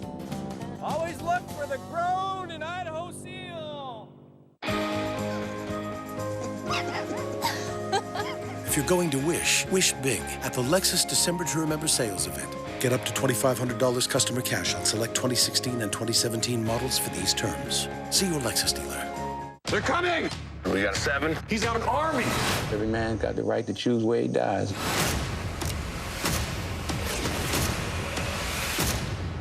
You're loco, my friend. See? Don't miss The Magnificent 7 on Blu-ray today. Steakhouses and parsley have gone together forever.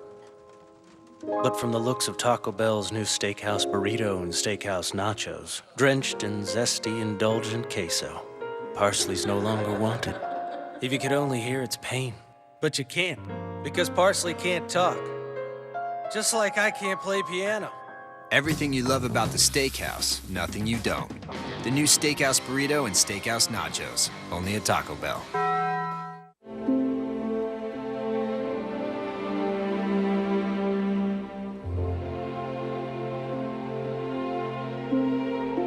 Gucci guilty. At Macy's, your fragrance destination.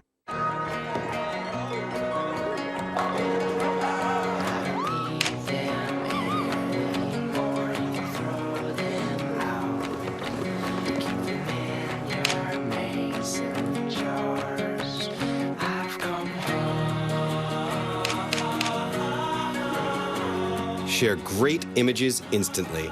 I am what I share. I am the D3400. I am Nikon.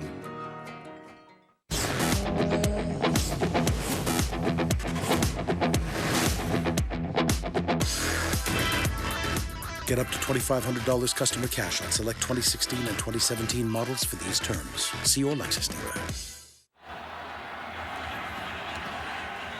Idaho knocking on the door right before halftime. It's been a lengthy drive, to say the least. 17 plays, 79 yards. How have they done it?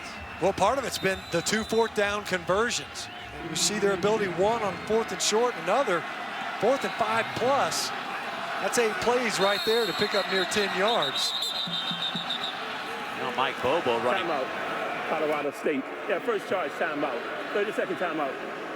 He ran all the way down inside the 10-yard line to get that timeout before the play was snapped. Hey, tomorrow we'll have a bowl triple header for you right here on ESPN. At 1 Eastern, it's the Popeyes Bahamas Bowl as Eastern Michigan takes on Old Dominion. Then at 4:30, it's the Lockheed Martin Armed Forces Bowl with Louisiana Tech and Navy. And at 8, it's the Dollar General Bowl as Ohio takes on Troy. All 3 games are also streaming live on the ESPN app and Watch ESPN. It's that middle game that's kind of intriguing me. You got the wide open La Tech offense against Navy, of course. They ground and pound you, but a lot of injuries offensively for the midshipmen. Yeah, it's a different offense for them. You lose your quarterback and leading rusher, and that changes the entire dynamic and what they do offensively. Watch this one. Obviously, you can still pick up a first down. They have a strong side and a quick side. The strong side's up here. They like to run behind those big bodies. Saunders, the running back, but they'll move the pocket. Linehan across the middle, pass caught, touchdown, Idaho. Jacob Sandin, 6 yards away, his first touchdown grab of the year.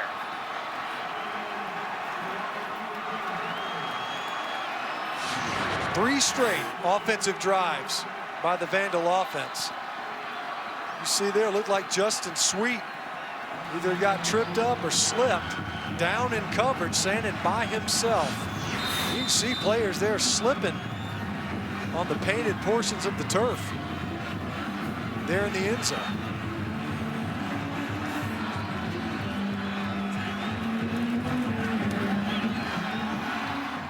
Point after is up and good. 20-7. Idaho, 3-3 and outs to start the game. Well, to finish the half, it's been 3 straight touchdowns, and they lead it 20-7.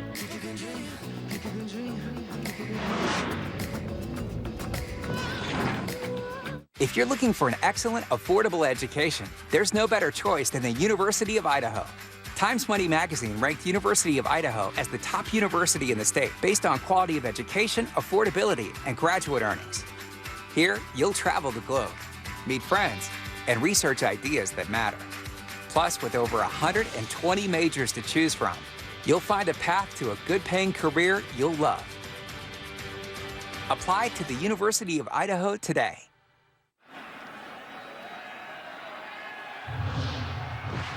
Sandin's touchdown grab makes it a 20-7 game. Idaho 4 straight victories to end the regular season. They are fired up. First bowl game since 2009 when they won right here at Albertson Stadium in the Humanitarian Bowl, as it was called, in '09. A team that has one more season at the FBS level before they will move to the FCS level, and certainly that has had an interesting take in Moscow, Idaho, amongst the Vandal contingent. A lot of folks disappointed about the move, but administration says it's a needed move. A squib kick fielded by Dietrich Clark. And Clark out to about the 33-yard line.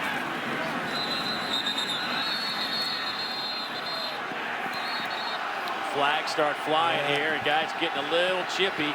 1, 2, 3 flags, 4 flags.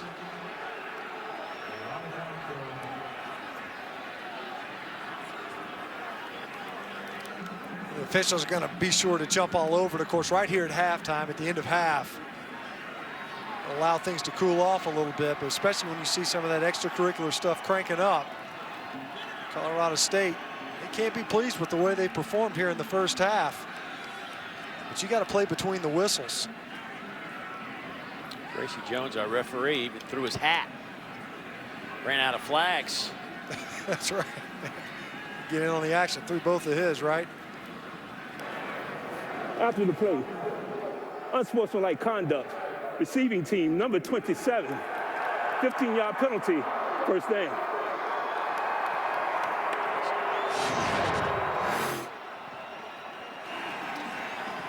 Watch Freisinger jump on the pile at the end, and that's when Johnson tries to yank him away. Right. And that's always the second guy. You got to know that. Freisinger's coming in there. It was kind of a scrum.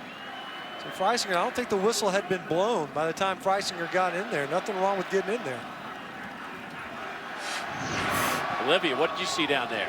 Guys, interesting about this stadium is they share an entryway into both of their locker rooms, so they get a lot of FaceTime. And before the game and warm-ups, there was a lot of chirping. You expect both teams to have a good talking to about that with unsportsmanlike calls at halftime by their coaches.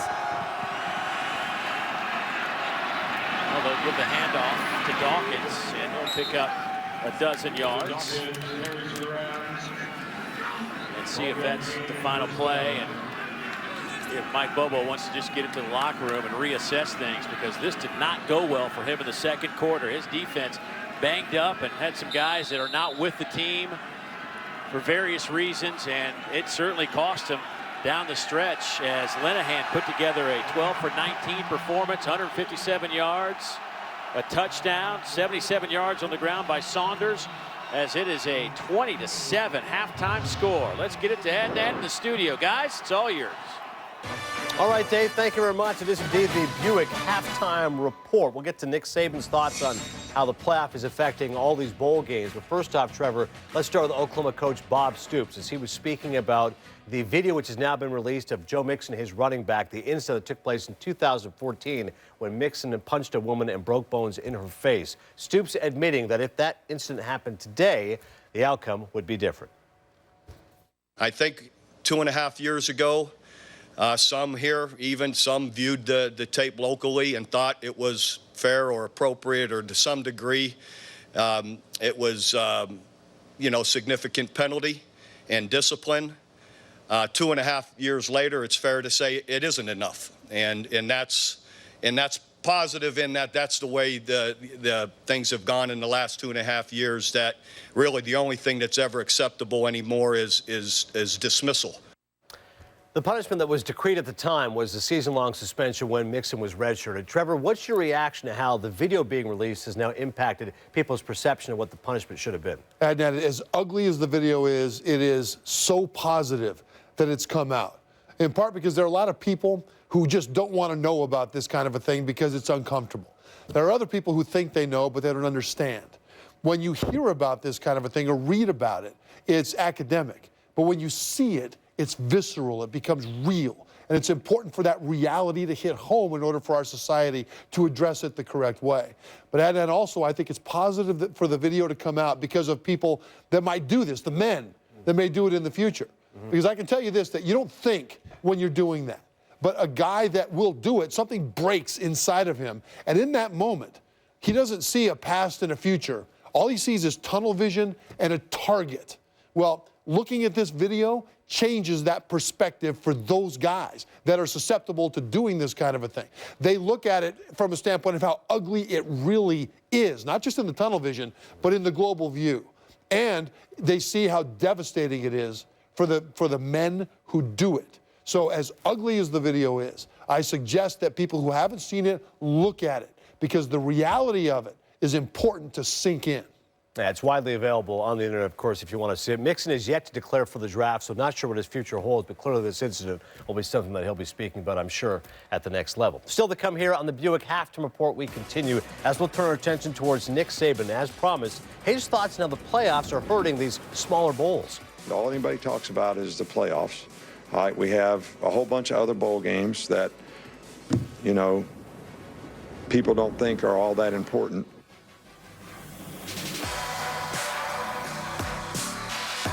Once you get in the Army, you hear the term Ranger, and you look at it as the highest standards. I was extremely proud to be part of the 1st Ranger Battalion. When I was deployed, I knew that USAA was taking care of my wife when she was back home. And now I know with my son, the USAA will continue to provide the insurance and protection we need. They always say, you've served your country, so we're here to serve you. My name is Alejandro Villanueva, and I'm a USAA member for life. Call USAA today to talk about your insurance needs. Now Rain-X has 2-in-1 wiper blades that treat your windshield with a water-repelling coating. And when you turn them off, something amazing happens. The water repellency keeps working. So water beads up and rolls away. Other wipers don't clear your windshield and repel water, which means Rain-X wipers help you prepare for whatever comes your way. Rain-X, outsmart the elements. Find Rain-X water repellent wipers at these retailers. Hold tight, open your head, take a glance. Get closer. Boss, the scent, the fragrance for him. At Macy's, your fragrance destination. It's the holidays at Verizon, and the best deals are on the best network. With no surprise overages, you can use your data worry-free, and even carry over the data you don't use. And right now, get 4 lines and 20 gigs for only $40 per line. You'll even get the iPhone 7, the Samsung Galaxy S7, the Pixel, phone by Google, or the Moto Z Droid, absolutely free. Hurry, these offers end soon. Get the best deals and the best network, only on Verizon.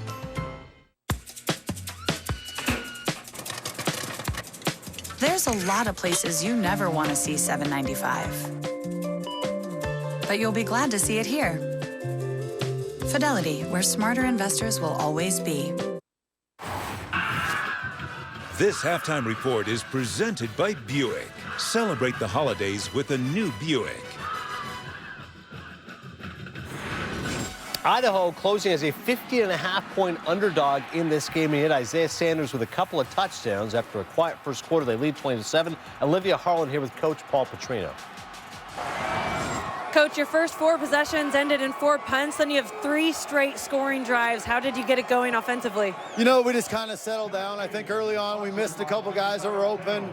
We had a bad communication up front and gave up a sack, or gave up a hit on the quarterback. But I think it just, some guys, it was our first bowl game. You know, they're a little bit, we weren't executing like we know how to, and then we kind of started getting it done. Well, 20 unanswered points speaks to your defense, too. Besides 1 touchdown, you've limited, especially their receivers, which is their strength offensively. How have you done that? I think our guys are just flying around playing really hard. I'm just really, you know, we got a little half left. We got to just keep grinding, keep playing one play at a time, playing hard. Thanks, Coach. Thank you.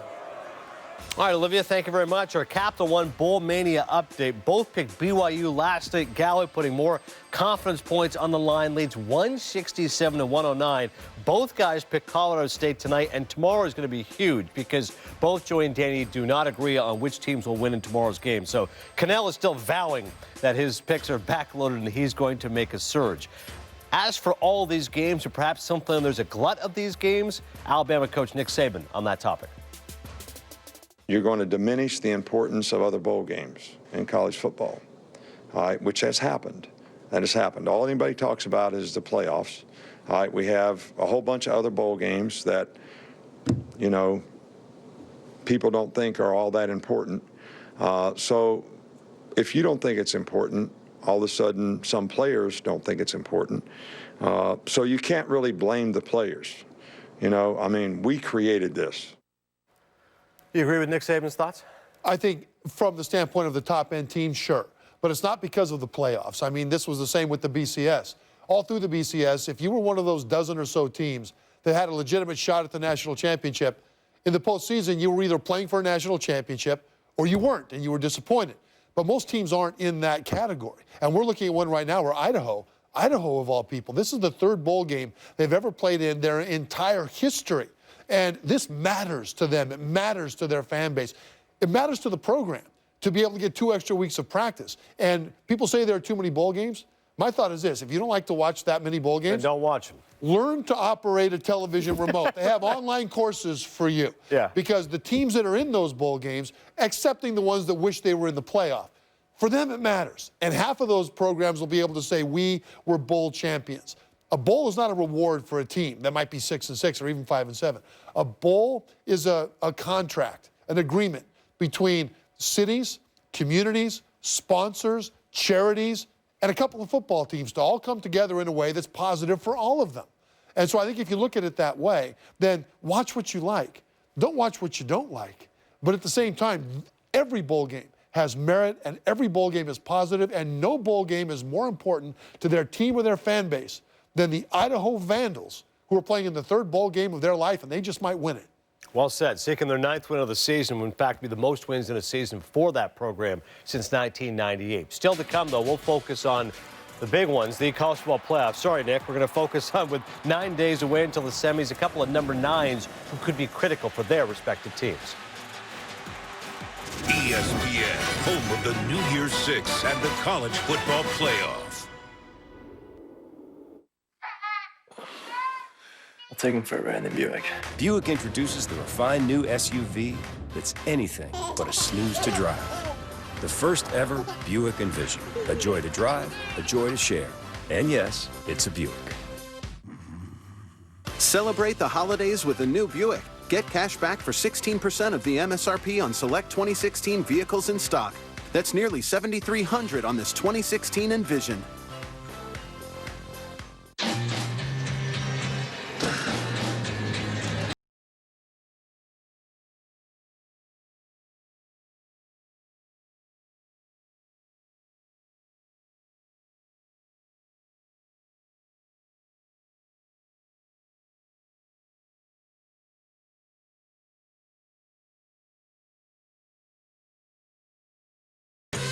Bleu de Chanel.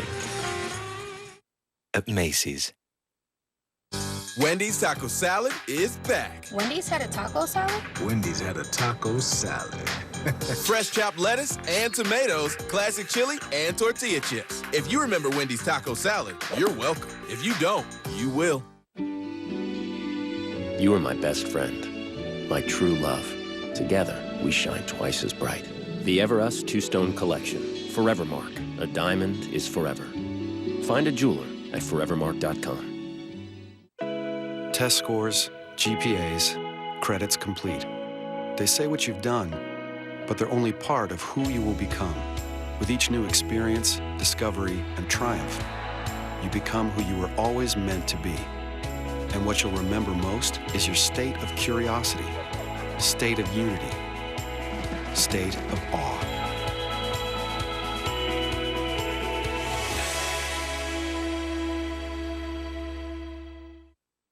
Welcome back to the Buick Halftime Report. This kid is special. Number 9 getting yards. Gaskin, stutter step, spinning, breaks away. This kid is shifty. Gallman, he breaks a tackle. Gallman bursting free. Touchdown. Oh, a play by Gaskin. Touchdown, Washington. Wayne Gallman still barreling for a first down. There goes Wayne Gallman. Touchdown, Wayne 9 days until the semis as we focus on a couple of number 9s. Adnan Verk alongside Trevor Matich as we continue here on the Buick Halftime Report. The first game is Washington, Alabama, 3 p.m. Eastern on December 31st. What kind of skill set does Myles Gaskin bring to the table? Big plays. Big plays. The thing that makes him so dangerous is that he is second in the Pac-12 in runs of over 10 yards, second only to Stanford's Christian McCaffrey. So when he breaks out, he really breaks out. And that's critical against an Alabama team, especially because they've got to find a way to slow down the pass rush. The best way to do that is to have Nick Saban on the sideline chewing out that defense for letting Gaskin break out into the open again. This guy's big plays are critical for the whole offense to work. And for Clemson, their number 9, Wayne Gallman. What about him? Gallman is a pro-caliber running back. He's big enough to run with power, but he's surprisingly slippery, and it's so much fun to watch him on tape. Make guys miss. And that's an important combination when you're facing a defense like Ohio State. Ohio State has big guys, but more than that, they're fast. They fly to the ball. And Gallman has that jump cut, and he can run over you at the end of the jump cut. That's critical because we all think about Deshaun Watson, their quarterback, and how he needs to be the one to win the game. He'll struggle to win the game if Gallman isn't effective. And he is effective in a matchup against the style of fast defense that Ohio State plays. Clemson and Ohio State, 7 o'clock Eastern on December 31st, the second of the college football playoff coming up next Saturday. Clemson's Wayne Gallman, to further Trevor's point, 15 rushing touchdowns this season, including at least 1 in 6 straight games, was tied for the longest such streak in school history. And Gaskin's 1,339 rushing yards, as Trevor mentioned, trailed only Christian McCaffrey for the most in the Pac-12 this season. Still to come here on the Buick Halftime Report, Duke's Grayson Allen incurring a lot of conversation last night, not the good kind. Third time he's tripped a player, and so Coach K offering his punishment today. We'll discuss it next.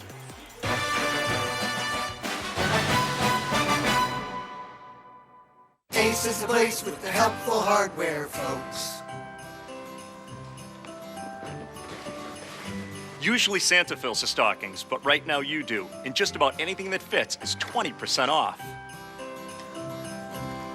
Ace is the place where you're excited to get a sock for Christmas. Oh, let me get that for you.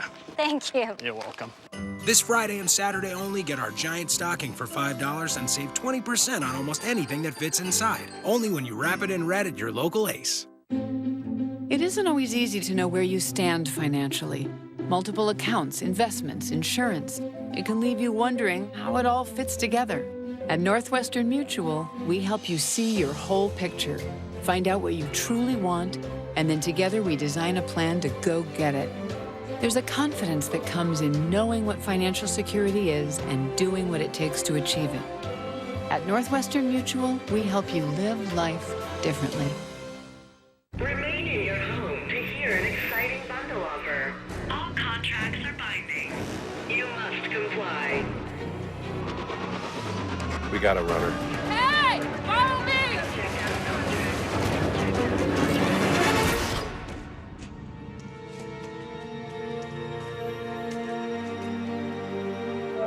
Better TV starts now. PlayStation. It's been 60 years since I came up here to watch football. I've seen a hurricane that rocks and a tide that rolls. I've seen hustle, perseverance, and heart. I've seen a bowl of cotton that's anything but soft. Some call it hard work, determination, or grit. I call it blimp-worthy.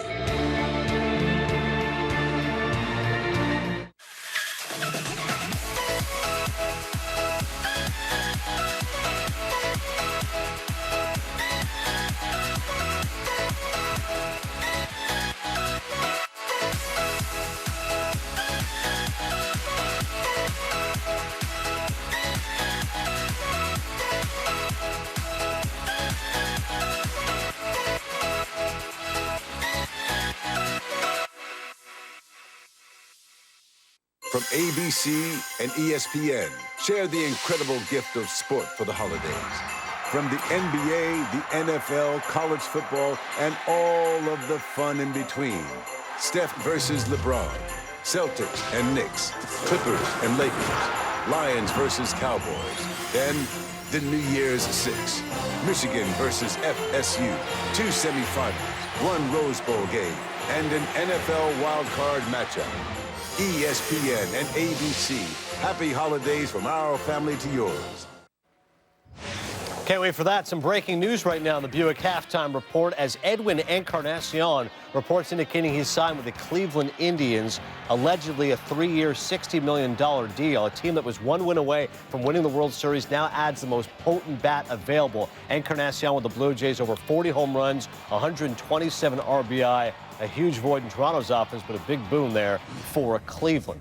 In college basketball news, Grayson Allen, oops, I did it again. 3rd time tripping a player, and this time Coach K reacting swiftly, suspending him indefinitely. Received a technical foul in the game, but Duke will not be playing until December 31st, so clearly we'll get some more details on how long the suspension will be. In case you missed it, on ESPN, it was Kentucky versus Louisville, the Bluegrass battle. With a minute to go, Kentucky was down by 6. De'Aaron Fox up the court, foul, banks it in, and the Wildcats were down by 3 after the free throw. Final seconds, Malik Monk for 3, but off the front of the rim. Louisville hangs on to win. That was a sampling of De'Aaron Fox. Let's hit the books. Study Hall with Seth Greenberg.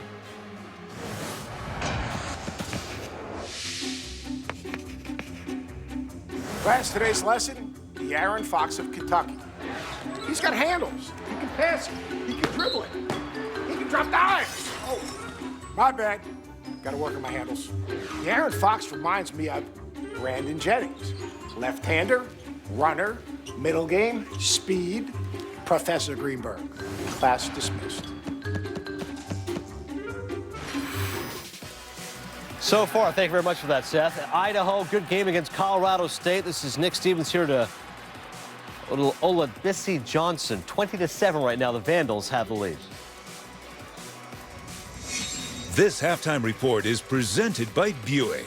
Celebrate the holidays with a new Buick. Looking for a home service pro you know you can trust? For over 15 years, homeowners have trusted HomeAdvisor to find only the best home pros and do a thorough background check. So start every job at HomeAdvisor. Steakhouses and parsley have gone together forever. But from the looks of Taco Bell's new steakhouse burrito and steakhouse nachos, drenched in zesty, indulgent queso, parsley's no longer wanted. If you could only hear its pain. But you can't, because parsley can't talk. Just like I can't play piano. Everything you love about the steakhouse, nothing you don't. The new steakhouse burrito and steakhouse nachos, only at Taco Bell.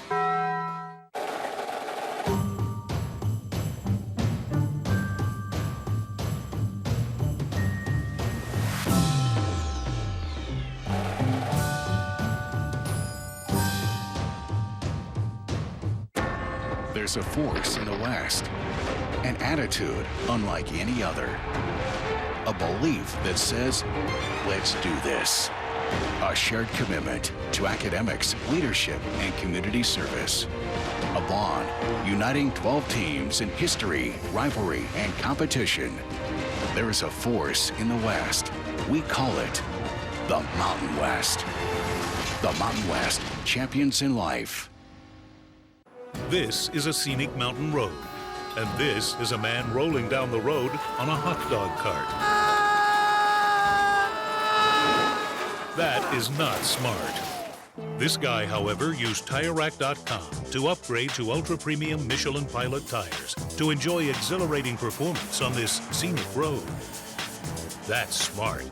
This guy, not so much. TireRack.com. Find, deliver, install smarter. You just used your phone to binge watch an entire season of your favorite show. Your family's wireless data plan is on the brink. It's time to take extreme measures. Or you could get the shows you love data-free. Introducing Data-Free TV, only from AT&T. Now you can watch DirecTV on your devices anywhere without using your data. Switch to AT&T Wireless and stream DirecTV data-free.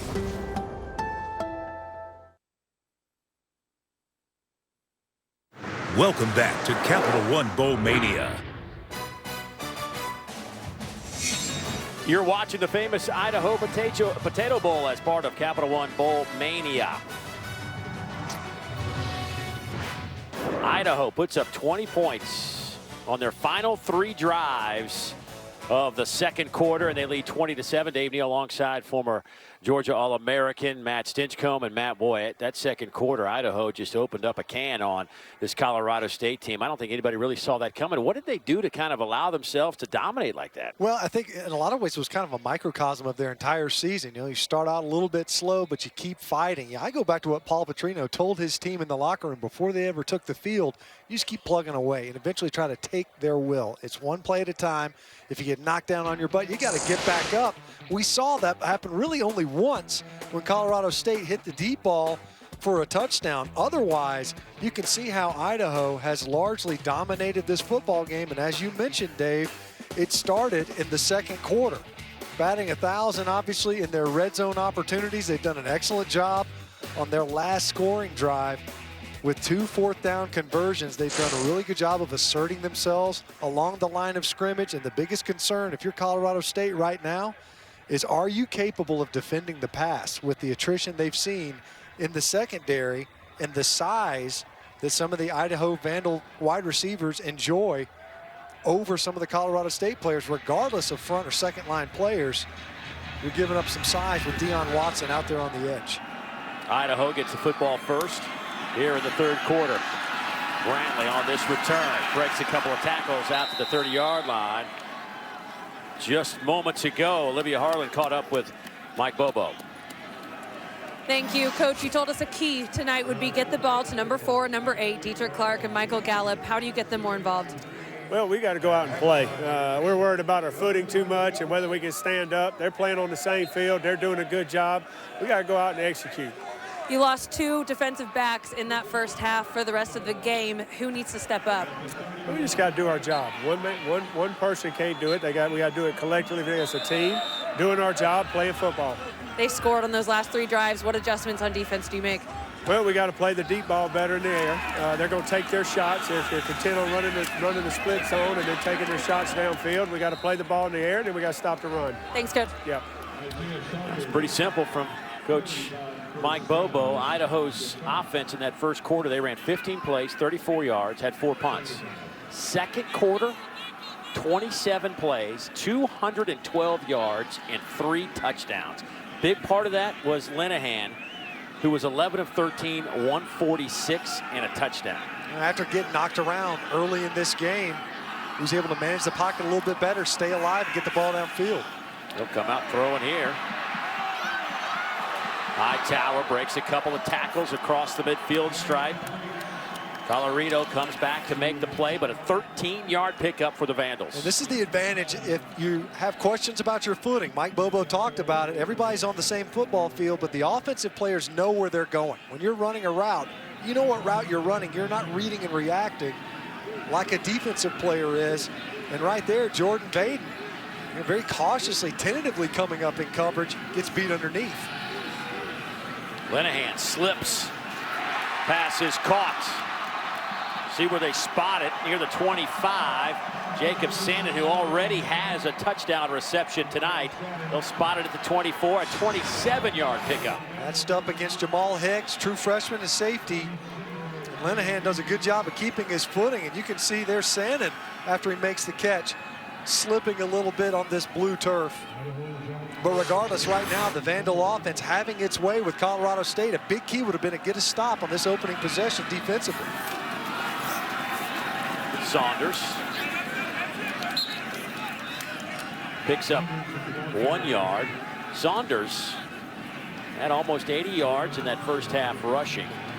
Got hit hard. Don't know exactly what it was. Maybe a little stinger. Yeah, they were over there evaluating his neck clearly when Colorado came in, but otherwise, right, Saunders had a very solid first half, some nice runs. A good job by the Vandal offensive front getting movement. Linehan pump fakes, and he'll just throw it away. Let's go down to Olivia. Yeah, guys, Isaiah Saunders did finish the half, but he missed a couple snaps. He came over to the sideline after that big hit. Kind of was dazed, went through a sideline concussion protocol, and he had a crack in his helmet. Very tough. He went back out there. Ooh. And then for Colorado State, Kevin Nutt and Devin Jones will not return for the night. Jones, more of a special teams guy. Kevin Nutt in the backfield. That's what I was asking Coach Bobo about. Crack in your helmet. Must have got him some new gear.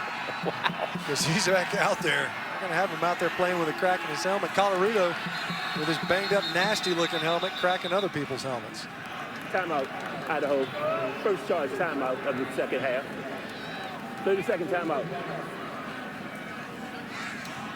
Well, this field is certainly, it has been below freezing here for quite some time, but hadn't had a whole lot of moisture. It's surprising how slippery this blue turf has been tonight. Christmas Eve, we'll have the Hawaii Bowl from Aloha Stadium between Hawaii and Middle Tennessee State. It's coming your way 8 o'clock Eastern on ESPN. It's also streaming live on the ESPN app and Watch ESPN. How about Itavius Mathers, a transfer from Ole Miss? The numbers he put up this year, 1,500 yards, 16 touchdowns, 62 receptions. You can't overlook Richie James, school record 1,400 yards receiving. We saw him this year against Missouri, and that is a dynamic duo, to say the least. Explosive playmakers from Middle Tennessee. Obviously lost their quarterback, trigger man. Brent Stockstill through a collarbone injury, I believe. Upset victory over Missouri on the road on their way to bowl eligibility. Third down. Linehan. Nice grab, and that'll be a first down. Freisinger reaches out across the 19. They'll spot it at the 18. Move the chains. Colorado State brought pressure from the field. Linehan goes right to the pressure side. Kevin Davis, linebacker in protection, or in coverage rather. Freisinger able to not only make the catch, but extend that football to get the yardage needed for the first. Saunders inside handoff. Right now, you look at the Vandals offense. We'll talk about the secondary, the slipping, guys obviously going down, but they have really asserted themselves up front as well, running the football with authority, 4 and 5 yards at a clip. That sets up these second and manageables, opens up your playbook. Second down and 6. Saunders will pick up 3. Well, just another balanced attack from Idaho. I mean, this drive reminiscent of their other drives. They've had 4 passes, 4 runs. Their last scoring drive, 18 plays. It was their longest scoring drive of the season.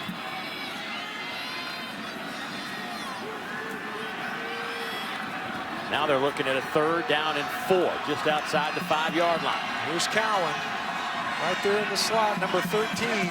One of their favorite targets on 3rd downs and in red zone passing downs. Play clock at 1. Boy, Linehan sees some room to run. Makes a man miss. Touchdown.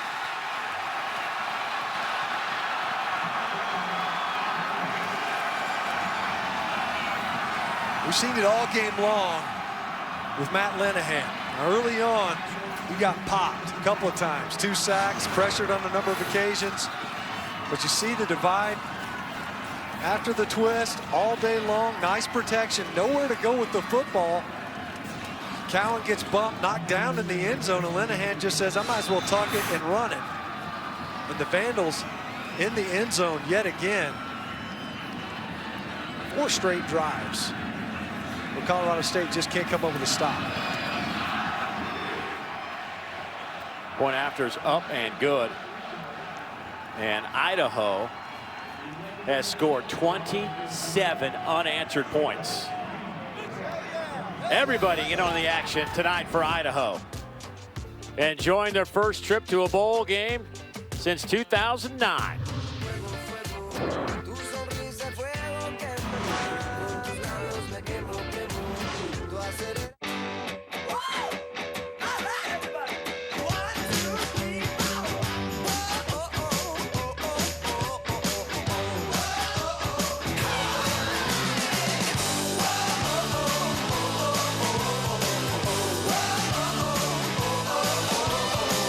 Zaxby's Chicken Finger Plate Meal. Serve with 4, 5, or 6 chicken fingers, crinkle fries, Texas toast, coleslaw, Zax sauce, and a 22-ounce drink. Zaxby's, indescribably good.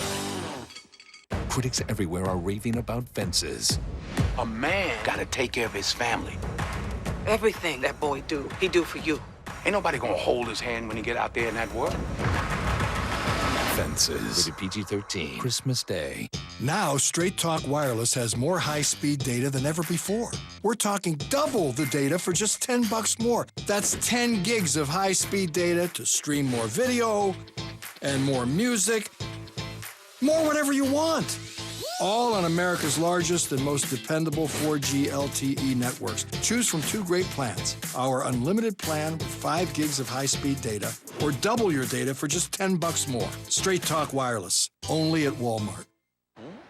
Technology is useful. I just bought a book. And while I was telling you about the book, I downloaded a song. Oh, and full disclosure, when we were chatting about that song thing, someone arranged a date. Guilty.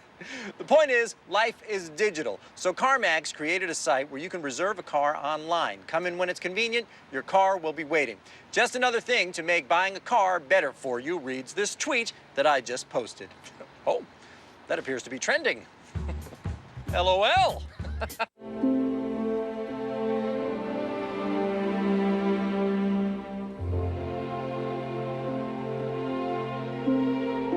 Gucci guilty. At Macy's, your fragrance destination. Michigan, Florida State, the Capital One Orange Bowl. The Wolverines, led by Jabril Peppers, look to shut down Dalvin Cook and the Seminoles. The Capital One Orange Bowl, December 30th at 8 on ESPN. Albertson Stadium, the blue turf. 27-7 Idaho out in front of Colorado State. Colorado State came here during the regular season and lost to the Broncos. Mike Bobo said it was a defining moment for his team. They scored 20 points in just under 2 minutes, had a couple of onside kicks they recovered, gave his club a fighting chance, and said from that point on, they really started to believe. They won 4 of their final 5 games. Only loss in that mix was a 3-point loss to Air Force. But tonight, much different story. Boy, a huge collision. Dietrich Clark got hit. They'll spot it out near the 25-yard line, but he got bounced all the way back around the 15 by Brantley. You saw Brantley earlier as a returner. Now he's getting down in coverage. And that's a stick. Fights his way through a block, too, to get there. Now that is a tone-setting special teams play. And if you're Colorado State offensively, you have to answer right here. Your defense is on its heels. And right now you have to put together a drive at the very least to break up the rhythm, but you need points to close the gap. That handoff goes to Dawkins, no gain on the play. Tweeney with the tackle. They knew they were going to have their hands full with number 44. And we've already seen him on a couple of occasions not only show how stout he can be at the point of attack. Tackles already led all the FBS for defensive linemen with tackles. Coming into this game, he had 71 tackles from his defensive tackle spot. Dawkins trying to get the edge, but he'll slip on the blue turf. Has a hard time even getting up. Like an ice rink out there. You see, trying to get outside and had the corner. Dalen Dawkins, if he keeps his footing right here, he's one-on-one with the safety coming down, which you see right there. DJ Hampton, he's sliding, trying to stop. You see that ice that's collected. I just wonder where all that surface. The moisture, where did it all come from? I mean, there hasn't been any rain. It's sweat, Dave. All that is sweat. Not for me, I promise you that. Play clock. Down to 1, but the snap was off just in time, and the pass is caught. Robert Ruiz makes the grab, gain of 14. Boy, watch these guys. This literally is like an ice rink out here. You know, if you're equipment manager, these games are a nightmare because it ends up coming back to the footing. Handoff off the right side will go to Dawkins. He'll pick up 5. You know, I was watching the guys. We were down there watching the guys warm up, you know, before the sunset. It didn't look like it was, I didn't see anybody having any issues. The temperatures when we started was right around 20 degrees. No gain on the play. Great job by Tony Lashley, getting upfield quickly. Ty Graham finishing him off. True freshman for the Vandals. And looks the part. You got an undersized guy playing there near the line of scrimmage, but they're flying around. Paul Petrino said it coming out of half. Over the middle. Incomplete on 3rd down and 5. Trying to hit Ruiz. Ed Hall was just in the right spot. Ran right underneath it. And he actually had Ruiz, did Stevens. But watch number 50, see him bail and run. That ball a little bit behind him. I'm not sure even if Stevens led Ruiz right there, if they make that completion. Hall doing a good job in coverage, and Colorado State having to punt it away again.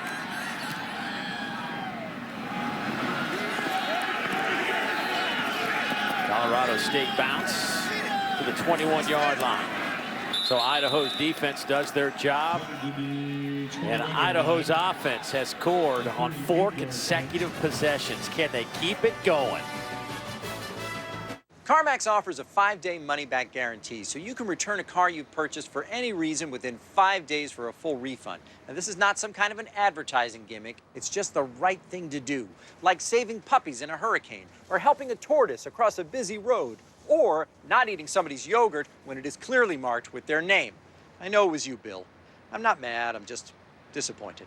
To recap, 5-day guarantee, puppies, tortoises, yogurt. Here at ESPN, we expect the unexpected. That's why it's important to be ready for anything, whether on the court, on the set, or out on the road. Liberty stands with you. Liberty Mutual Insurance. You both have a perfect driving record. Until one of you clips a food truck. Then your rates go through the roof. Perfect. For drivers with accident forgiveness, Liberty Mutual won't raise your rates due to your first accident. Liberty Mutual Insurance. I'm all about my bed. This mattress is dangerously comfortable. When I get in, I literally say, ah. Introducing the Lisa mattress. A better place to sleep. This bed hugs my body. I'm now a morning person. The Lisa mattress is designed to provide strong support, relieve pressure, and optimize airflow to keep you cool. Hello, bed of my dreams. Order online. We'll build it, box it, and ship it to your door for you to enjoy. Sleep on it for up to 100 nights and love it, or you'll get a full refund. Shipping and returns are free and easy. I love my Lisa. Today is gonna be great.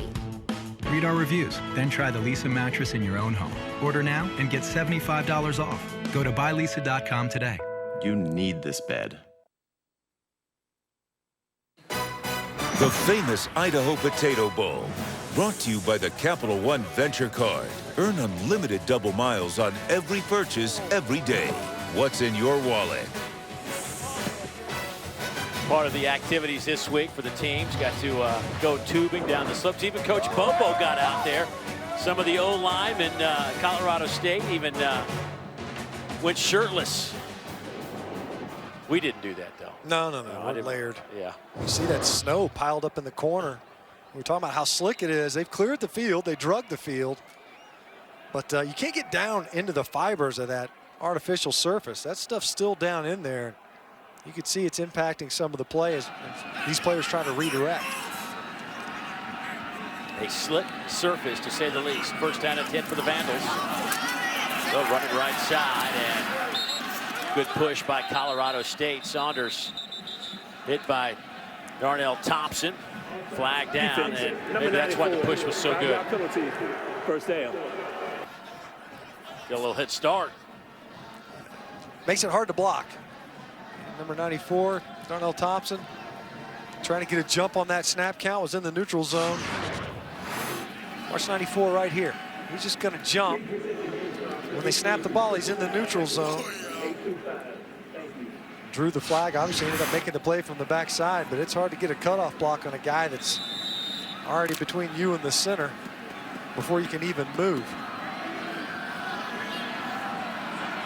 So first down and 5 for Idaho.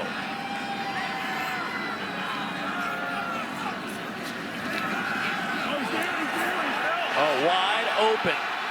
Deion Watson with another catch. He's to the 20, to the 10, give him 6.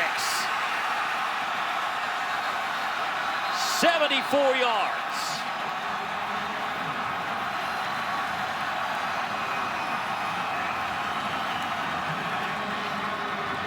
Once again, it had been the issue the whole game, so you don't want to make it about the turf or the slipping. But Deion Watson using that big body, physical off the line of scrimmage. That's why he's all alone, because you end up slipping down in coverage. We've seen it a couple of different times. Linehan does a good job of putting the ball on him. Sometimes you see quarterbacks with wide open receivers. They don't always drop it in there. Of course, afterwards, it looks like they've got Watson for spiking that football as he got into the end zone.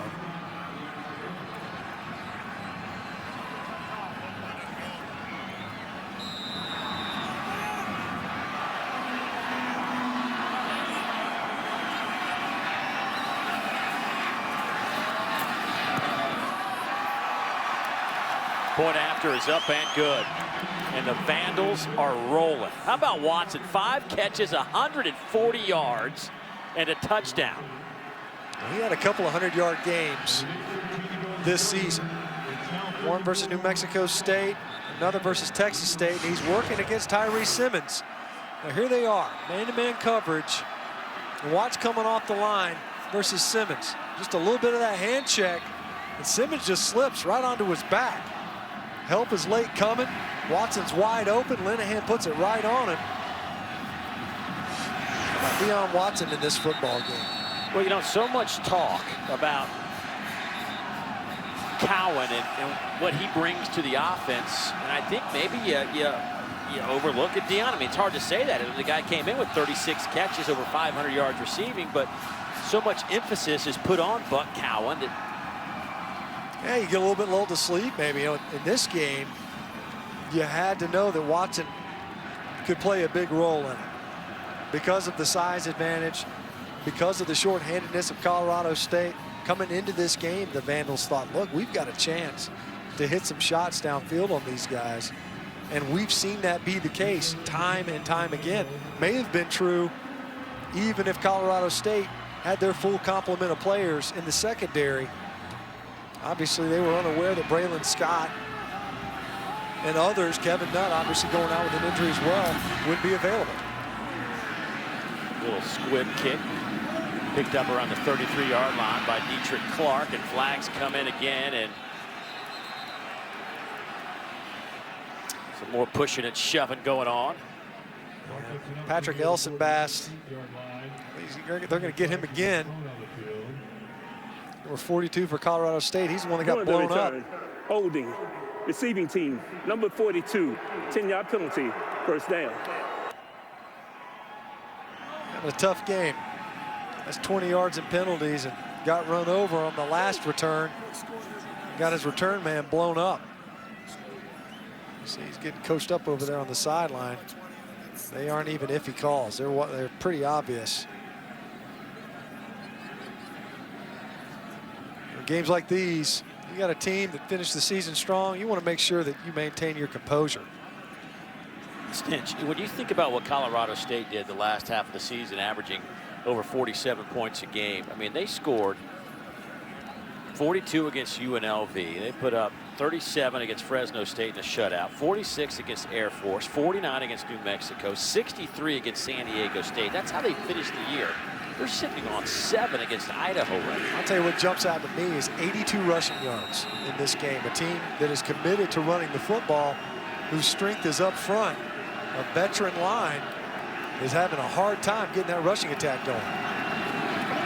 Go out of the eye and a big collision behind the line of scrimmage. That time it's Kevin Shelton, the junior. That's a loss of a yard. The Vandals right now winning the battle up front. Understatement. Guys getting across the face. Watch right now. And they've got somewhat unique alignments. They're committed. They're going to be in these 4-eye alignments right inside the offensive tackle, but underneath the block of Nick Callender was Kevin Shelton.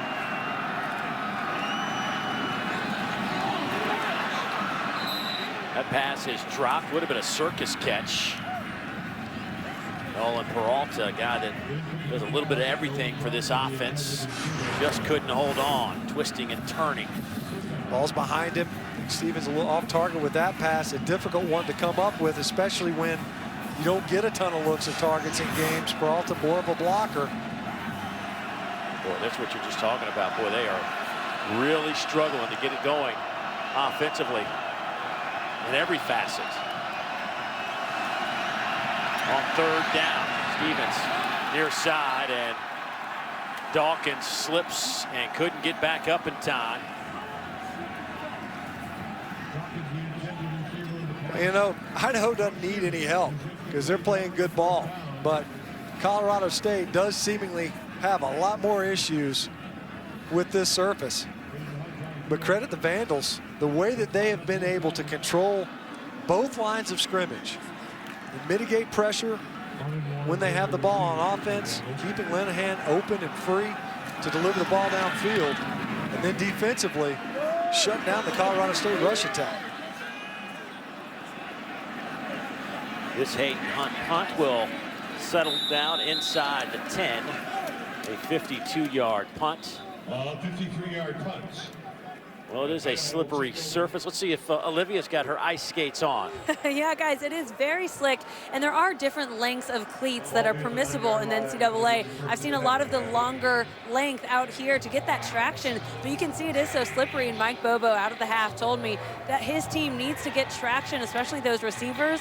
He says, we're playing on the same field. There's no excuse. But it is something that I even saw players come out of the locker room just excited running into the second half, slipping. So it's definitely a factor.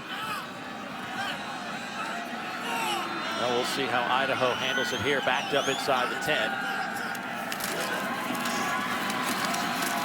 They'll keep it on the ground with Isaiah Saunders, Galarito with that tackle. And that's always the fair observation to make. When you're talking about elements, oh, it's cold outside, both teams are playing in it. And the field's slick, both teams are playing on it. So far, Idaho, they've been able to take advantage of it. And you look at what Colorado State has created for themselves here defensively, they have to take advantage of this field position. See if they can't get a stop, if nothing else, to prove it to themselves, and halfway get decent field position for an offense that is having a difficult time moving the football.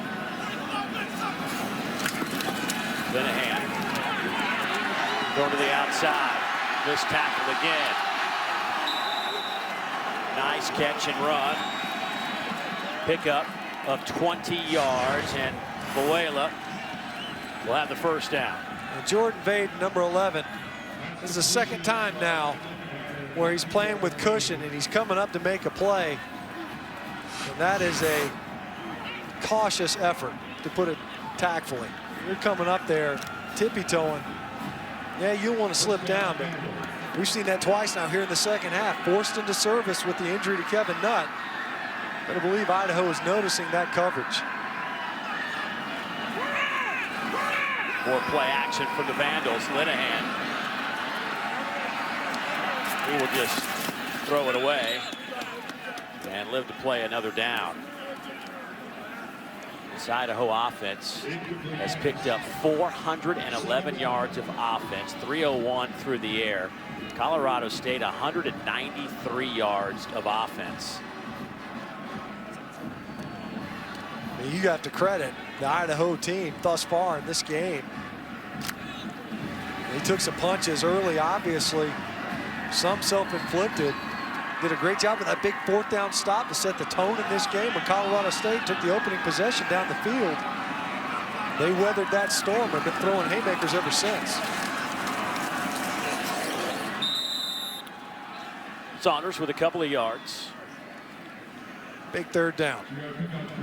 Big 3rd down if you're Colorado State. You're over there on that sideline. You got it 3rd and long on the minus side of the football field. You allowed Idaho to move the football a little bit, get it away from their end zone. But now's where you have to find a way to get a stop. Of course, we've seen the Vandals. They spread the football around a bit and have been able to convert. They pick up 1st downs, even on 4th down attempts.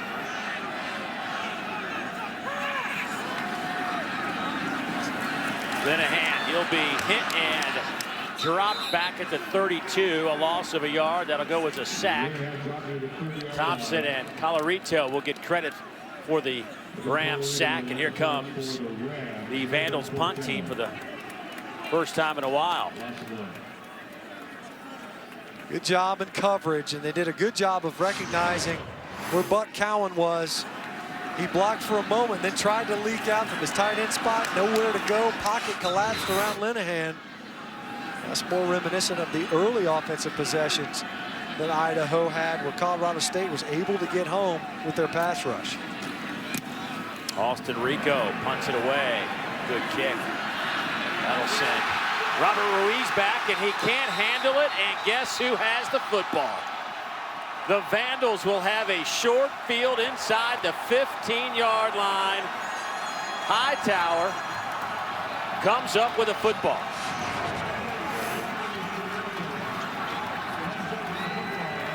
And nothing about turf or slippage or anything on that. You're looking at the coverage. Ruiz tries to take a peek at the last second. That ball squeaks out. Make that Trotter comes up with it.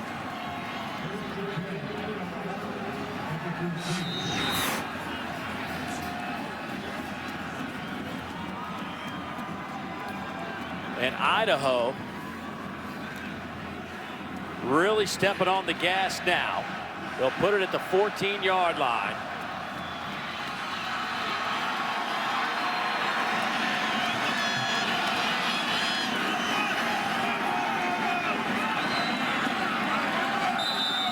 Saunders inside handoff close to the 10. Watch how this Colorado State defense reacts, because you finally get that stop, one that's eluded you for 5 possessions. You force a punt, and the ball gets handed right back. That's just as good as a big play offense, a nice pass downfield, however you want to look at it, off a muff punt. And defensively, you're right back out on the football field in the red zone.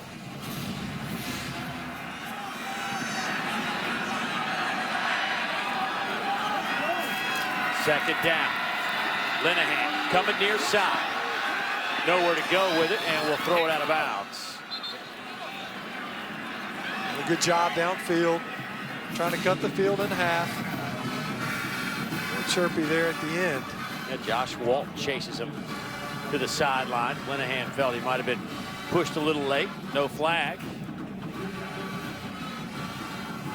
Linehan, as we mentioned, did a good job of pushing through some of those early possessions. You see him firing up his teammates, getting into that huddle.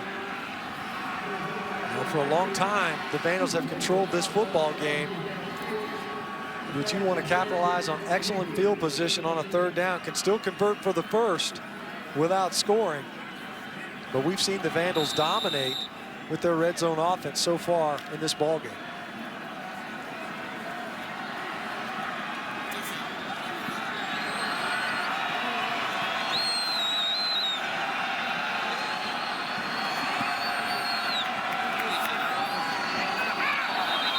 There's some movement up front. False start. That'll back them up Offense. 5. Number 3, got penalty, 3rd down. You know my theory on those. He's Got Watson. the ball, right? He's about to get the ball. Right. Here's Watson right here. Here's Cowan down here. 2 tight end look. I think Watson's trying to get loose. Wants to pad those stats. Already had a career night. Probably had his number called. Was expecting that football. We've seen it already tonight when they jump off sides like that. There's a reason why they're so anxious. So now you're looking at 3rd down and a dozen. Linehan on 3rd down, it's 4 out of 7 tonight. A couple of first downs and a touchdown. Here comes some heat over the middle. Pass is caught to the 5. Touchdown. Jacob Sannon, his 2nd of the night.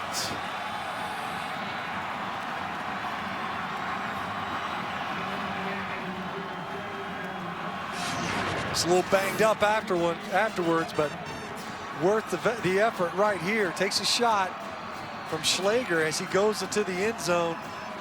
Does a great job of hanging on to that football all the way. Takes a helmet right to the hip. Linehan did a good job of delivering that football under pressure. Josh Watson was able to get in there late. But Sannon once again over the middle. We've seen it on a number of occasions in this game. Able to take advantage of the Rams defense over the middle.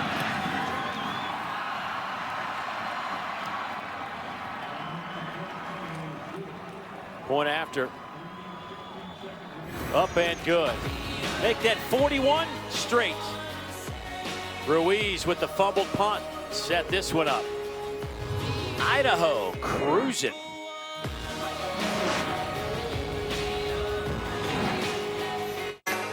Hi, I'm Heather Cox on location with the famous Big Idaho Potato Truck. Our truck? It's touring across America telling people about Idaho potatoes. Let's go, boys. Again this year, the Big Idaho Potato Truck is traveling the country, spreading the word about heart-healthy Idaho potatoes and making donations to local charities.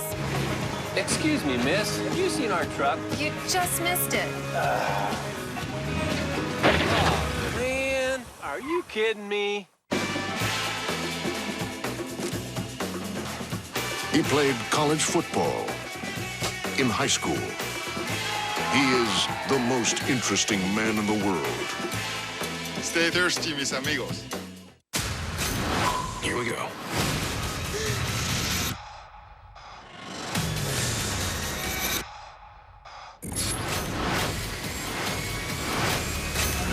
Damn. Passengers. Rated PG-13. Technology is useful. I just bought a book. And while I was telling you about the book, I downloaded a song. Oh, and full disclosure, when we were chatting about that song thing, someone arranged a date. Guilty. The point is, life is digital. So CarMax created a site where you can reserve a car online. Come in when it's convenient, your car will be waiting. Just another thing to make buying a car better for you, reads this tweet that I just posted. Oh, that appears to be trending. LOL.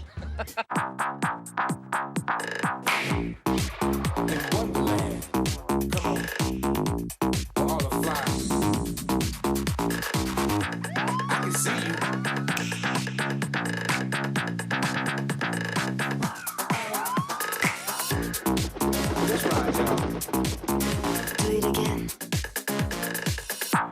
1 Million. Fragrance for Men by Paco Rabanne. At Macy's, your fragrance destination. I wrote you a love note without writing a single word.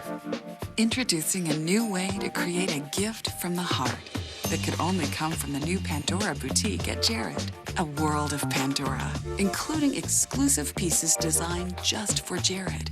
Ready to be mixed, matched, and stacked with help from Jared's own Pandora expert. The one gift that speaks volumes you'll both treasure forever. That's why he went to Jared.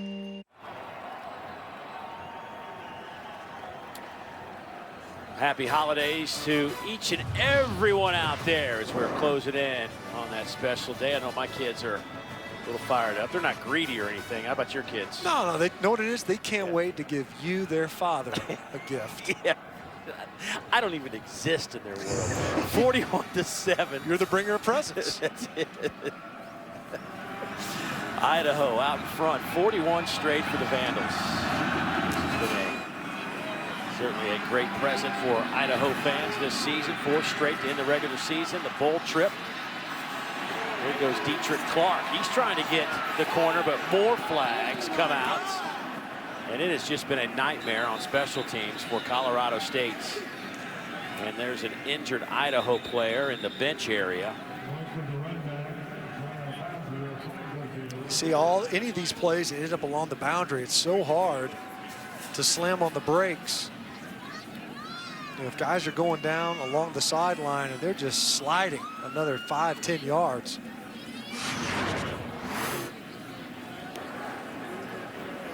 There were 2 fouls on the receiving team. Holding, receiving team, penalties declined. Illegal block in the back. Receiving team, number 42. After distance to the goal, first down. Well, we're looking at the injury there on the sideline. Rico bouncing into his own player. The kicker trying to make a play on the boundary. By my count, that's 3 special teams penalties on Patrick Elsenblast.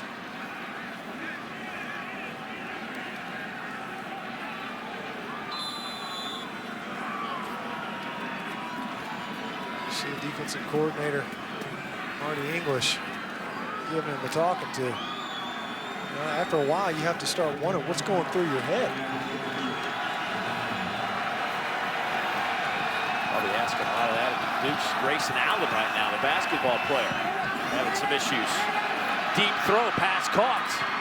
That one goes to Olabisi Johnson, who had a big catch earlier in the first half. That one is all the way down to the 44-yard line, a 47-yard pickup. The last one was a post from the right side of the formation, this time from the left side. Same coverage, same guy, DJ Hampton. Slightly different result. Last one ended up in the end zone. That time, just a huge gain for Colorado State. See if it ignites that Rams sideline. Here's Stevens. Another throw to Johnson, and he holds on at the 20-yard line. Gain of 24. Interesting on that play action. Stevens spin around, play action. It looked initially like the back went the wrong way. Regardless, Johnson able to get loose in the secondary once again. Obviously playing with a big lead, this Vandals defense. Well, 2 plays, they're down to the 20-yard line. They'll hand off to Matthews. He's to the 15. And there are some flags coming in late again. There's 3 of them. Jake Bennett, Glenn Antoine earlier. Antoine makes a huge play on the 4th down stop, but they ended up all the way on the numbers. Talk about a nose guard and a center all the way near the sideline, right there in front of the officials. After the play, unsportsmanlike conduct. Defense, number 15. After distance to the goal, first down. Big play. Get down the football field, back it up with a nice throw, and then an inside run, a penalty. You know, we've seen Colorado State. They've struggled defensively.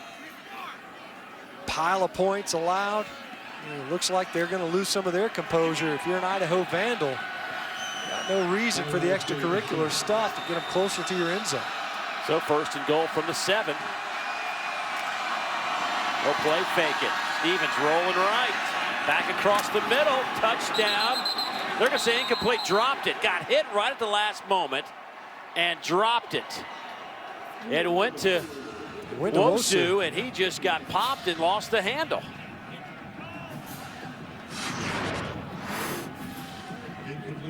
You see Stevens coming around, gets that ball, hits Wosu right in the hands.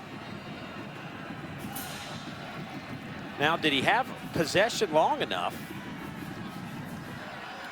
And he didn't come through with the catch. Yeah, you see it right there as he went down to the turf. That ball was already coming loose.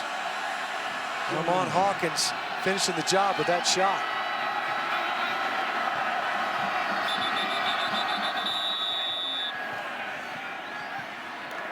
Delay of game, offense, 5-yard penalty. Wow. 2nd down. So you have the opportunity for the touchdown. That goes awry, and now you have a delay game. An offense that is operated by a quarterback that's a heady player, understands what's going on. You just don't see it happen very often. So far, it's been one of those nights for Colorado State offensively.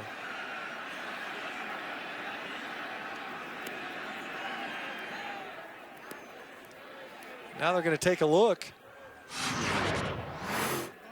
at that touchdown, or would-be touchdown throw. It was ruled an incomplete pass on the field. And you can see as he goes down to the turf, that ball comes out. In slow motion, you know, it gives you the impression that that was good enough for a catch. In real speed, which is how you got to look at the situation like this.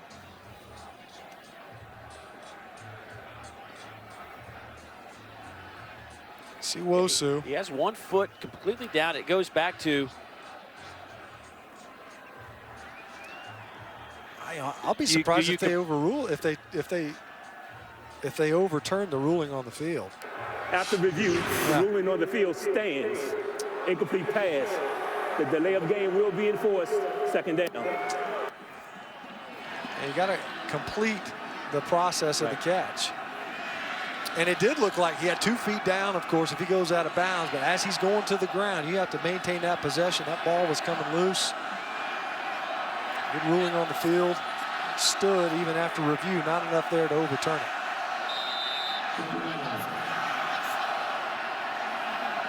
So from the 12, it's 2nd and goal. Boy, Stevens hit as he lets it go, and there's your touchdown. Michael Gallup makes the grab in the end zone, and Colorado State is finally on the board. It's been a very quiet night for Michael Gallup. Able to finally get into the end zone. Nick Stevens pays a pretty high price for that touchdown. Manu once again, another pressure. He levels the passer for the Colorado State Rams, and Nick Stevens. Going after is up and good, and that snaps a 41-point stretch for Idaho. It makes it a 41-14 game. And Gallup gets the touchdown grab, his 12th of the season. It has been a tough night for Gallup, who leads this team obviously in catches, but got himself free. Hey, tomorrow we'll have a bowl triple header for you right here on ESPN at 1 o'clock Eastern time. It's the Popeyes Bahamas Bowl as Eastern Michigan takes on Old Dominion. Then at 4:30, it's the Lockheed Martin Armed Forces Bowl with Louisiana Tech and Navy. And at 8, it's the Dollar General Bowl as Ohio State takes on Troy. All 3 games also streaming live on the ESPN app and watch ESPN. How about some Popeyes chicken on the beach in the Bahamas? That sounds pretty good, huh? I'd go. Not bad. I like the potatoes out here. I'd be up for some Popeyes chicken. I wonder if our boys down there ever got the world record of potato. They were making some French fries down there, They right? didn't quite get there. I don't know. They were trying to go over 5,000 pounds of French fries. See if the Rams will try to. They didn't quite get there. If you were here to eat them all, I know. Here goes Brantley. He takes it out over the 30-yard line. Tell you what, this Idaho football team, I think it's a remarkable story. It's been over a decade since they've been on full national television. They have really struggled in so many different ways. Paul Petrino took over this team, and they were in just complete disarray. He said, you know, for him, it's just been a bunch of little victories, little private victories when he first got this job. They were on probation. They had APR issues. They had to fix all those things before they could even think about really becoming a quality football team. And they started making strides a year ago when they won 4 games. And this year it's kind of culminated with these 8 wins. And it's been one of those things where it's been tough because of the announcement before the season that this was a team that was going to leave the FBS and go down to the FCS. And that doesn't happen. People want to come up. Right. Yeah, it's unprecedented. And you could tell that it was a point of frustration for Paul Petrino as a coach. Obviously, you've been building towards this season. It was a tremendous accomplishment. Not only to get bowl eligible, you pop another 2 wins on top of that. You're an 8-win season. to get things turned around to that level. And then, of course, to come out and perform the way they have so far through nearly 3 quarters. You know, it's amazing that you think about this team and all those decisions being made when the team really was struggling. They haven't had a whole lot of success over the years. And then all of a sudden, here's the team that goes 8-4, 6-2 in the Sun Belt. You got the coach of the year in the Sun Belt, newcomer of the year in the Sun Belt Conference for the second-team players all over the place. And now everybody's starting to think, like, what are we doing? We can compete. But now the decision's already been made. It's too late, right? And but you look at it, hey, listen, we've seen programs stopped entirely. Right. And you look at like a UAB, but it just does not seem like this ship ever gets turned back around to where they would maintain their status as an FBS program. One of the reasons they've had a successful year is Isaiah Saunders, as he'll take that handoff over the 45 to the 46. He's up over 100 yards. Saunders has had an outstanding game with 111 yards on 24 carries as we head to the 4th quarter, where Idaho has put up 41 points on the big board.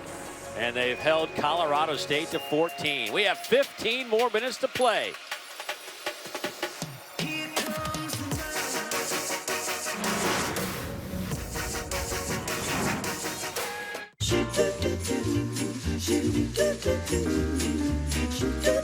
CarMax offers a 5-day money-back guarantee, so you can return a car you've purchased for any reason within 5 days for a full refund. Now, this is not some kind of an advertising gimmick. It's just the right thing to do, like saving puppies in a hurricane, or helping a tortoise across a busy road, or not eating somebody's yogurt when it is clearly marked with their name. I know it was you, Bill. I'm not mad, I'm just disappointed. To recap, 5-day guarantee, puppies, tortoises, yogurt. What's it gonna be? An oven-baked DiGiorno or waiting for delivery? Did you have that beard when we ordered? A hot, fresh-baked crust or...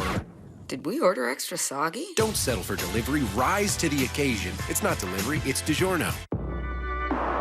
Hold tight. Open your head. Take a glass. Get closer. Boss, the scent. The fragrance for him. At Macy's, your fragrance destination. When you have $7.95 online U.S. equity trades, lower than TD Ameritrade, Schwab, and E-Trade, you realize the smartest investing idea isn't just what you invest in, but who you invest with. Why do we snack? Because we have nothing better to do? Well, people who snack on almonds have something better to do. Almonds are heart healthy and full of energy, with the crunch that keeps you in the game. California almonds. Crunch on. The playoff is here. Touchdown, Huskies! Alabama's been absolutely unstoppable. Then, Ohio State wins! Clemson's offense is on another level. The College Football Playoff Semifinals, December 31st on ESPN. I need Stan. It's the two of us who make this work. You have a way with words, my friend. I've been told that from time to time. I think we're in for something special. Yeah, absolutely. This is a scenic mountain road, and this is a man rolling down the road on a hot dog cart.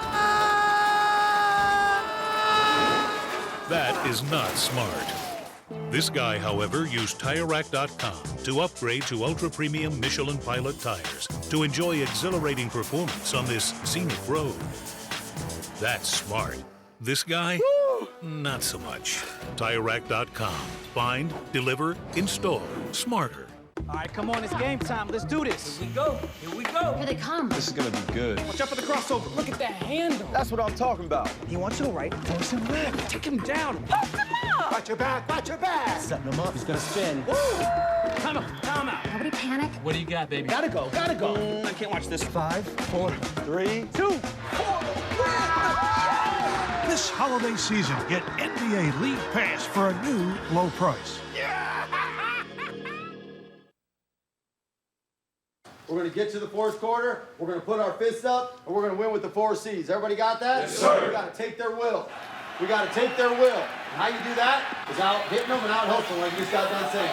And you just play hard, and you play hard, and you play hard. And you might get knocked on your butt, you get right back up, and you knock them on their butt. And you just keep fighting, and you keep fighting, and you keep fighting, and you keep fighting. And that is exactly what Idaho has done. They listened to their coach, and they have fought their way to a 41-14 lead heading into the fourth quarter. And they have, I mean, they have outworked and they have out-hustled Colorado State. There's no other way to put it. No, yeah, if you look at, you want to sum it up, they've outplayed them through 3 quarters. And right now, you're looking at a mountain that has to be climbed. Colorado State, they've dug holes before.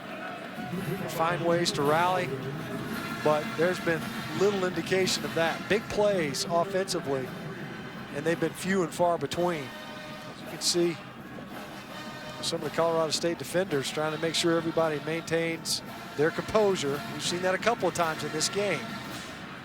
The guys get a little bit chippy, flags come out, see an unsportsmanlike penalty right before halftime. You want to give up any free yardage to an offense that has been able to move the football on you all game. So on third down, Linehan coming near side, hits Saunders with it. He'll have the first down. He picks up the 4.5 needed. Justin Sweet will push him out of bounds.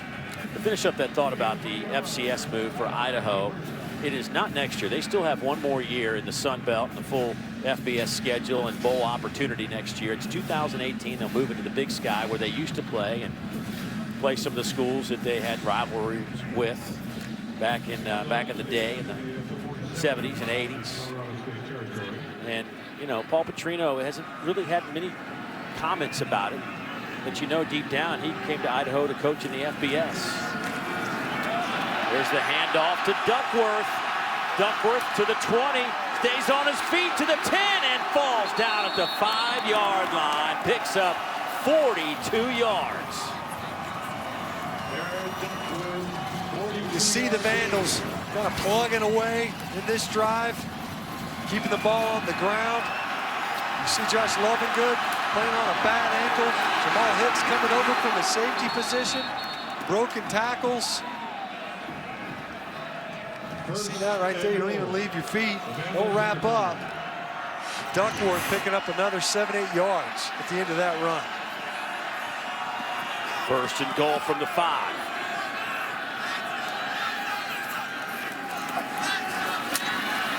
Big hole right up the middle, 5 yards away.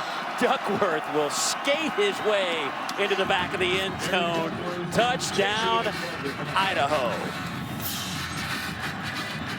Right behind a couple of nice blocks. His center Stephen Matlock and tackle Calvin White, number 63 and 61 up front for Idaho. They really started to assert themselves in this game. Noah Johnson is a true freshman for the Vandals. Another newcomer of the year in the Sun Belt Conference. See what they like and the size that they have up front in their offensive line as well. Everybody slipping, even Rico with the point after as he hits the blue turf. Tell you what, it has just been a impressive showing by the Vandals. 48 on the big board now.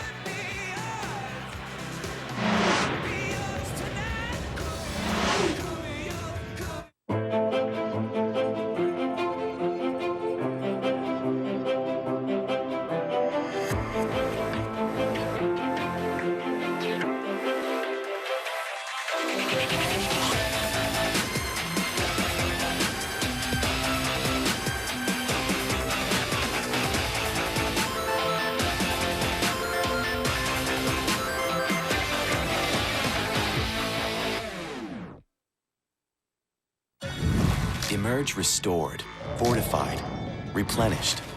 Emerge every day with Emergen-C. Packed with B vitamins, antioxidants, electrolytes, plus more vitamin C than 10 oranges. Why not feel this good every day? Emerge-N-C. Critics are raving about Fences, and now it's a Golden Globe nominee for Best Actor Denzel Washington and Best Supporting Actress Viola Davis. It's not easy to admit that I've been standing in the same place for 18 years. I've been standing with you. Fences, rated PG-13, Christmas Day. You deserve more. More savory. More sweet. More loving. Now get more choices on McDonald's all-day breakfast menu.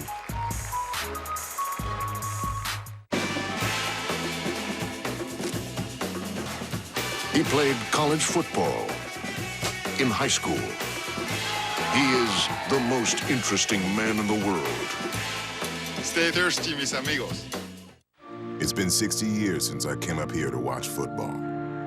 I've seen a hurricane that rocks and a tide that rolls. I've seen hustle, perseverance, and heart. I've seen a bowl of cotton that's anything but soft. Some call it hard work, determination, or grit. I call it blimp-worthy.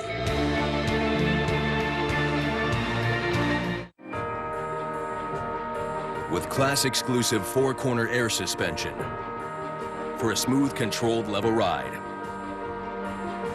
And the class-exclusive Rambox cargo management system, only Ram, America's longest-lasting pickups, have the power to light up every holiday. And now, get great deals at the Ram Big Finish event. Now get 20% off MSRP cash allowance on select 2016 Ram 1500 models in dealer stock.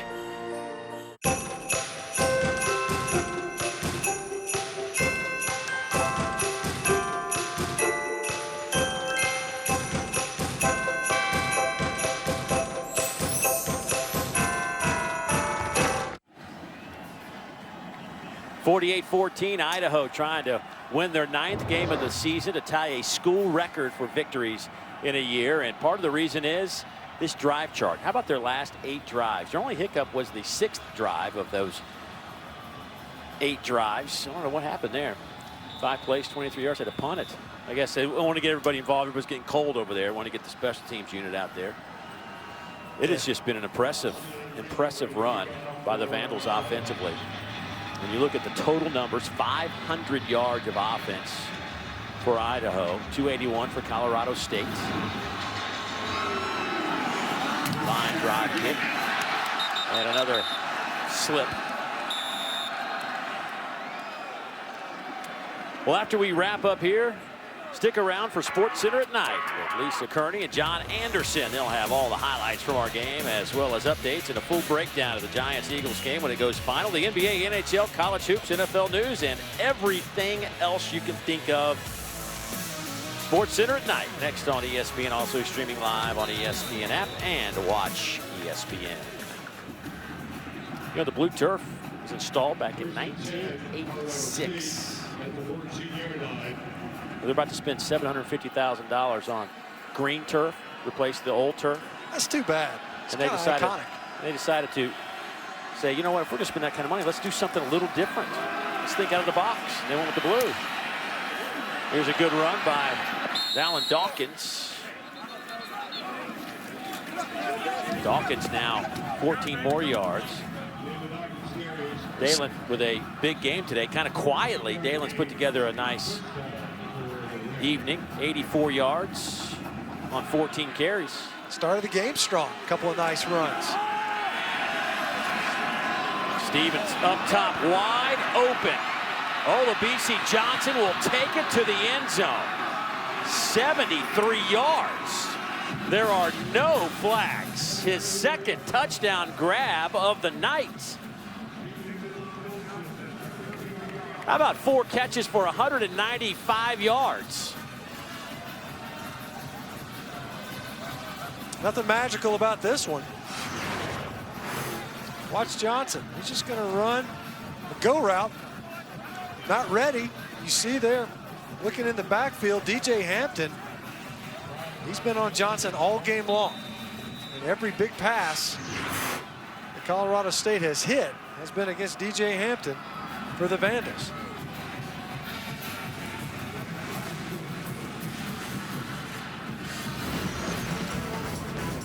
I'd say it's been a nice night for Olabisi. A couple of TDs, 195, but hadn't been enough.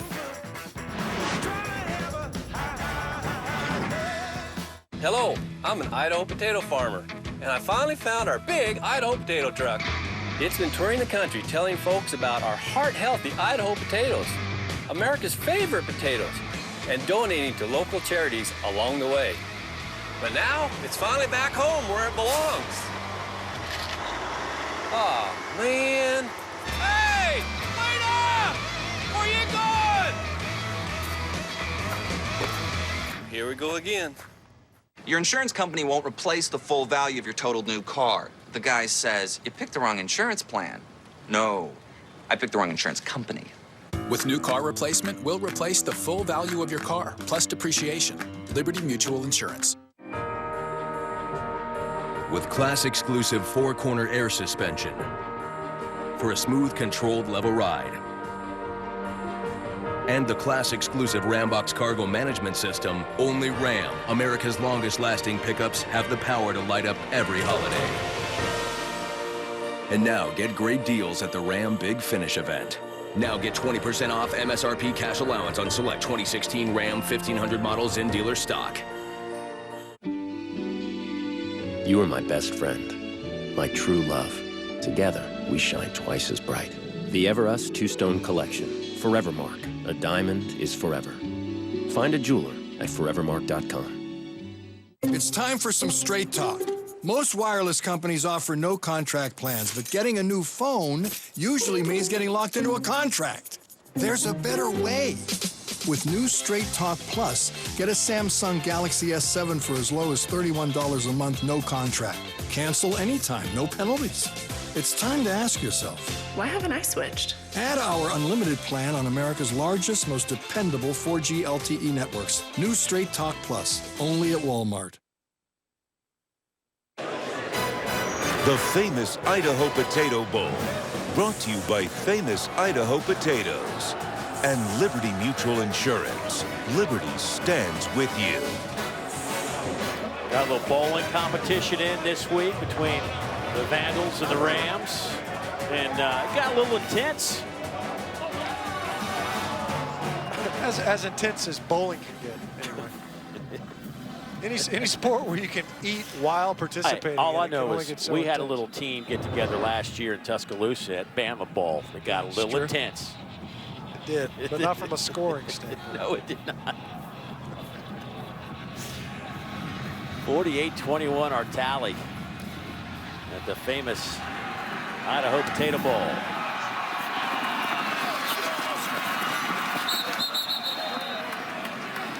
$17-yard return. Well, it's the games we've been waiting for all season. The college football playoff semifinals on ESPN beginning December 31st. The first one is the Chick-fil-A Peach Bowl at 3 o'clock Eastern time. Number 4 Washington battles number 1 Alabama. Then at 7, it's number 3 Ohio State, number 2 Clemson in the PlayStation Fiesta Bowl. Both games streaming live on ESPN app and watch ESPN. How about Deshaun Watson's numbers? Those are disgusting. They really are. I mean, you know, outside of what Lamar Jackson did really earlier this season, you know, those are eye-popping numbers on one of the best teams in the country. Usually you get a souvenir for performances like that they give you in New York once a year. You know, Lamar Jackson, of course, just sensational year for Bobby Petrino's Louisville Cardinals. Of course, Paul Petrino here at Idaho, 6 years younger than Bobby, and just looking at some of the numbers. Great article by Bruce Schoenfeld of ESPN The Magazine, an issue that came out December 12th, about the difference between the two programs. The difference, not in the X's and O's of Paul and Bobby, but just what they have to deal with in terms of the financial structures. And it's definitely worth a read. Big hit from Colorito. No gain on the play. But when you think about it, Idaho's athletic budget is $15 million a year. Louisville's budget is $94 million a year. Now, the athletic director, Rob Spear at Idaho, says that football needs about $5 million annually. They need to put that money into the football program to compete at the FBS level. And he says he can't pay it and he won't pay it, which is one of the reasons that they're going to drop down to the FCS. Louisville's offensive coordinator makes about $200,000 more a year than Paul Petrino makes as the head coach at Idaho. Pass caught on the outside by Freisinger. It's amazing the different economies of scale. And this is within the FBS. You know, the idea that it's an illusion, and it's not a very good one, that there's any level playing field from a financial standpoint. There are a number of schools that are far and away better resourced than most others. To follow that point, what you're saying, there are 128 schools at the FBS level. 84% of those lose money. Think about that for a minute. It's surprising that you really do ask the question. So what is it that you're looking to do to accomplish by having the football programs at athletic department? It's not a for-profit enterprise, but clearly some of these programs have to make a very difficult decision. Is that, can you continue to throw money into an ever-widening gap? Right. And I think that's really what Idaho is saying with this decision, is that it does not make sense. Well, the median cost of a student athlete at the FBS level is around $110,000. At the FCS level, it drops to around $40,000 per student athlete. That's a huge sum of money.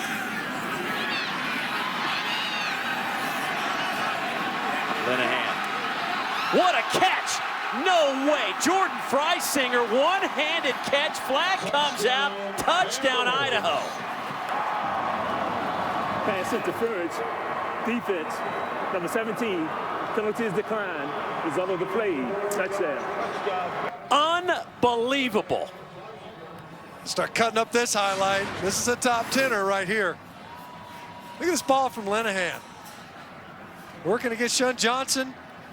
And Freisinger just stays with it all the way, rocking the hoodie sweatshirt underneath the pads there. Great focus, just reaches around the defender and corrals this pass with one hand. He has been a big play guy down the stretch. Has a touchdown of 71 yards this year, 78 yards this year. Wasn't much until about the midway point of the season.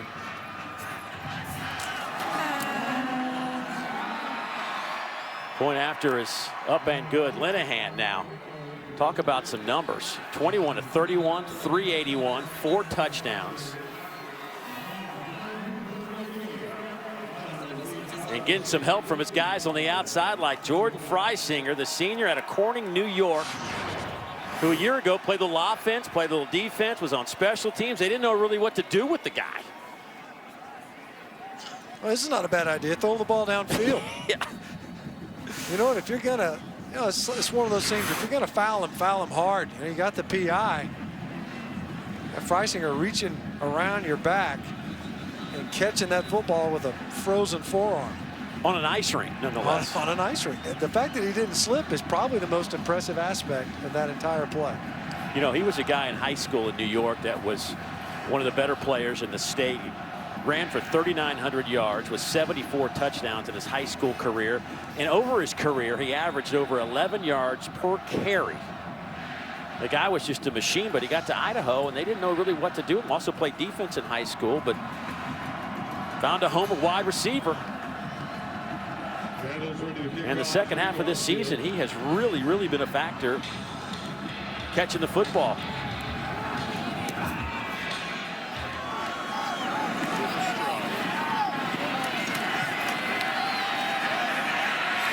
Here goes Dietrich Clark. Get it close to the 40, and he slides. Everybody's sliding all over the place. Let's hope Clark gets up and is not injured on that return. Yeah, you can see all of them. You know, these plays that end up on the sideline, you got guys, you see him shaking his head. You're trying to slam on the brakes. You don't want to run into your own teammates. You see him try to stop. And, you know, it's, if you didn't know otherwise, I mean, these guys are really good athletes. And even they are losing their footing. Hard to stay up when there's just no grip sometimes, especially along the sidelines where no cleats are really breaking them up. Over the middle. Gallup bobbles it, but holds on, breaks a tackle, and he will take it to the end zone. 60-yard pickup and 6. Man, what's going on down there? Goodness gracious, back and forth we go. Just taking shots, one after the other.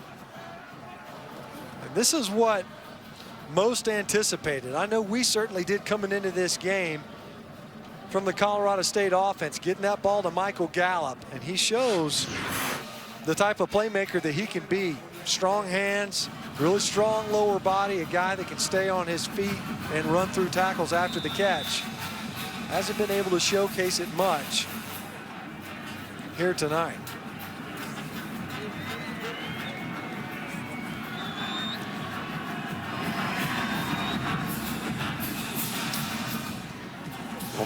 Michael Gallup, another year at Colorado State, and they are just scratching the surface of what this young man can be and do on the football field. We'll see more big plays like this in the future.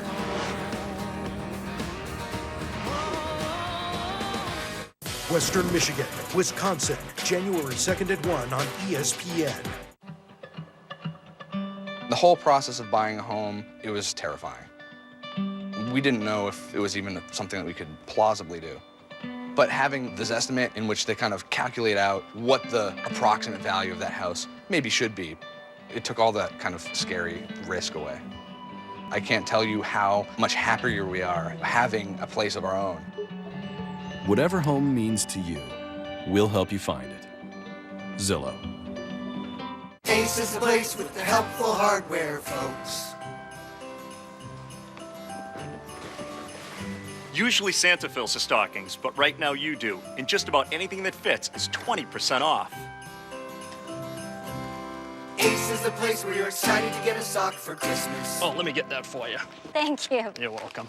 This Friday and Saturday only, get our giant stocking for $5 and save 20% on almost anything that fits inside. Only when you wrap it in red at your local Ace. With class-exclusive four-corner air suspension for a smooth, controlled, level ride. And the class-exclusive Rambox cargo management system, only Ram, America's longest-lasting pickups, have the power to light up every holiday. And now, get great deals at the Ram Big Finish event. Now get 20% off MSRP cash allowance on select 2016 Ram 1500 models in dealer stock. When you have kids, you're thinking a lot about where you came from. There's this 50% blank slate of unknown in my life. I was really stuck in this rut. I needed to see the world. I wanted to know my ancestry. I looked at the DNA relatives tab, and on the top of the list was a 20% match, which ended up being my half-brother. I wasn't sure if he'd want to hear from me. I get a message. I say to my wife, I have a sister. I was overwhelmed thinking about, are we going to be able to have a relationship? Does she want a brother? And that night we had a 3-hour phone conversation, just talked about everything. We immediately decided we wanted to meet each other. It was crazy that we were so close so quick. It felt like we were instantly on the same page. It's a new family member. She's an aunt to my children and a friend to my wife. I've now doubled the number of people I'm related to, and they're all amazing.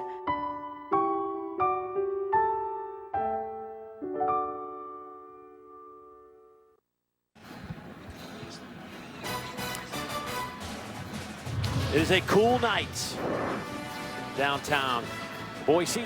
55-28 our tally. Idaho leading Colorado State. Dave Neal, Matt Stinchcomb, Olivia Harlan down on the sidelines. Glad you could join us. Famous Idaho Potato Bowl. Albertson Stadium on the blue turf. Colorado State's found some offense here in the second half. Only one touchdown in the first half, and they'll try the onside kick here. Now they had a couple of these work, and this one will be, there's a flag down, but Idaho will have the football. It was battered around and finally fallen on.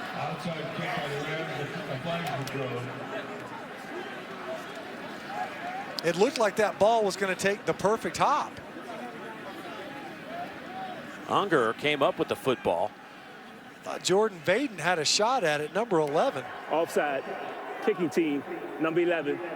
5-yard penalty will be enforced from the dead ball spot, first down. And that could be why. The offsides got down the football field very quickly. And they had that kind of fake kick, little pump fake. So you come across, kind of feint one direction. They're calling Vaden right here. as being offsides. Really close either way. Colorado State, despite having a chance at this, did not come up with the recovery. They hit 2 of those onsides in this stadium against the Broncos when they scored 20 points in under 2 minutes and almost rallied to beat the Broncos. Loss of a yard. Saunders on that carry, 130 yards on the ground, averaging 4.5 yards per carry. Boy, they have given him the football 28 times tonight. Workhorse. Had his helmet cracked. Yeah, got so many carries, he broke his helmet. Which that impacts the athletic budget. They got him a new one. He's out there playing some more, man, and they needed him. Some nice runs in that first half. Physical runs between the tackles most of this game. Taken off the right side, pick up 2 the hard way. And don't know how much the temperature has to play into that, but I know it was a big hit by Evan Collarito. And there it is. That is no joke, folks. Yeah, that's a shot right there. I've never seen that. Never seen that happen before. After the play, unsportsmanlike conduct, defense number 55. After distance to the goal, automatic first down. And Josh Watson, after this tackle, he decides to kind of put his knee in the chest of Isaiah Saunders. Officials are right there. Saunders takes exception to it. Sitting right on top of him at the end. Watch him take his right knee, stick it right there. Yeah, it's just not necessary, man. A lot of stuff happens in those piles, of course, and as you're unpiling, Watson sending a little extra message there at the back end of it. Saunders is going to get the last laugh, obviously, the type of game that he's had. You can tell by Tracy Jones, a referee, you can tell by the tone of his voice, he was a little perturbed by that play. And here is your last laugh. Isaiah Saunders from 12 yards out, his 3rd rushing touchdown of the night. They're in it right at Josh Watson. Right behind big Noah Johnson. Jordan Rose over there in his tight tackle position. Saunders is running right through the tackles of Jamal Hicks. He ends up in the end zone yet again. Big night for the ball carrier in the Idaho Vandal offensive backfield. Idaho just broke the bowl record for total yards with 588. And the point after is no good. Second one that's been missed tonight, but it's also a new bowl record for combined total points, 89. But Isaiah Saunders having a game to remember. 140 yards on the ground and 3 touchdowns.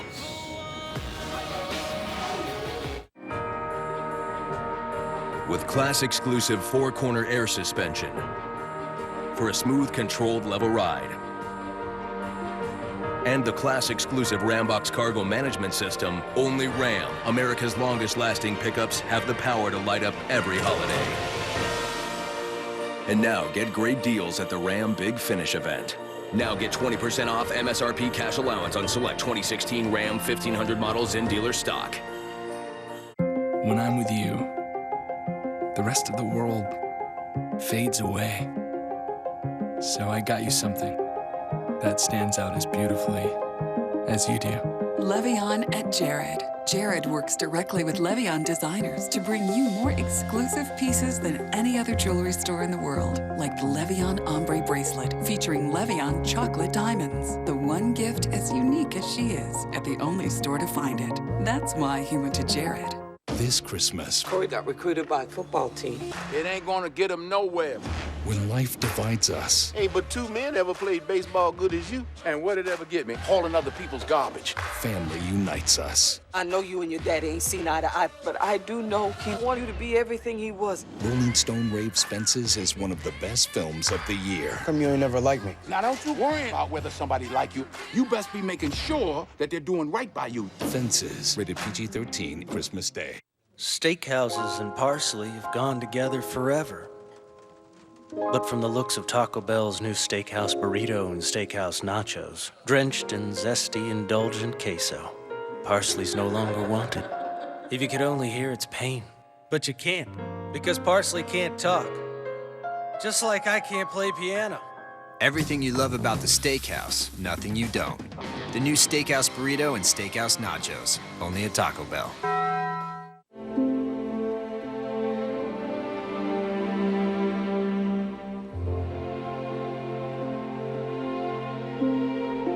Gucci guilty. At Macy's, your fragrance destination. There's still time to shop like a pro at Bass Pro Shops for great last-minute gift ideas. Save 50% on all Bass Pro men's and ladies' slippers. Plus, there's still time to send e-gift cards from BassPro.com. We are back at Albertson Stadium on a cold night, the famous Idaho Potato Bowl, where the Vandals are putting on a show offensively. They are setting all kinds of bowl records tonight and trying to tie a school record for victories with their 9th of 2016. Right here on the blue turf. Everybody's starting to slip. Interesting. Starting to. Everybody's starting to. Now it was just a few folks early. Now everybody's getting on. Time now for tonight's storyline, brought to you by Jared, the Galleria of Jewelry. Well, I guess one of the big stories in college football, if not biggest, as we head down the bowl stretch here, is 3 guys skipping and bowl games. What do you think? You're a guy. Look, has thoughts. I'll say this: it's their decision. Right. The exception I take is when it's characterized as, well, this is the smart thing to do, because to me, there are other players that are in Leonard Fournette's position that have been banged up, that are going to be top picks. They're choosing to play in what would be considered a lesser bowl, a non-CFP bowl. So if they choose to play, if Leonard Fournette is smart for sitting out, they're in the exact same situation as Fournette, then I guess they're stupid for playing, because there's only one of 2 things you can do when faced with the exact same decision-making proposition.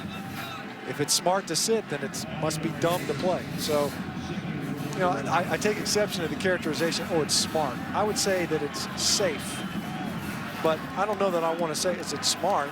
That implies that is Myles Garrett or Derek Barnett, are those guys stupid for playing in the game? I would say no. Myles Garrett does not strike me as an unintelligent individual.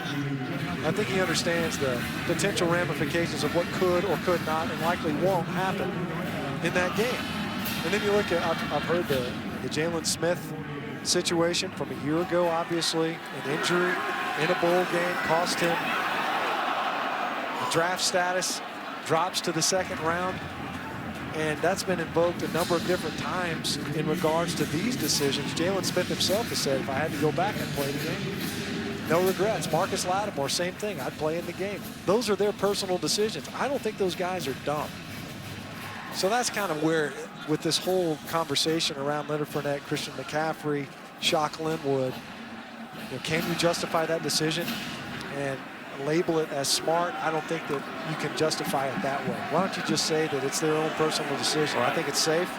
I also think it's selfish. I don't know that there's negative connotations. There are times to be selfish. But people take an exception to that description. I don't know how else to describe it. It's a selfish decision. I don't know that it's bad. It's certainly not good for their teams. I know that. LSU, I think they're a better football team with Leonard Fournette's at the lineup. Foul. Roughing the passer. Defense, number 97. 15-yard penalty, automatic first down. Keem Coleman with a late shot on Stevens. Coleman's the newcomer of the year in the Sun Belt Conference. I don't know. Maybe it was the finish or something, but the way he finished that tackle, I guess. this is coming from an offensive lineman's perspective. I'm all for protecting the passer and all. He got a ton of potential. Akeem Coleman, number 97. Stevens slinging toward the end zone and incomplete. But I'm with you. You know, my thought is a guy that obviously didn't play at that level is, you know what, it's their decision. And they're thinking about their future. And if they don't want to play, don't play. Right, don't play. But I don't know that, do we go out of our way to be like, man, it's just a really smart decision. No, I'm right. I think all the Well, here's the thing, too. You know, we're saying that this is a small batch of players. Right. It's not, because you look at Jalen Smith. Okay, that kid's a top pick.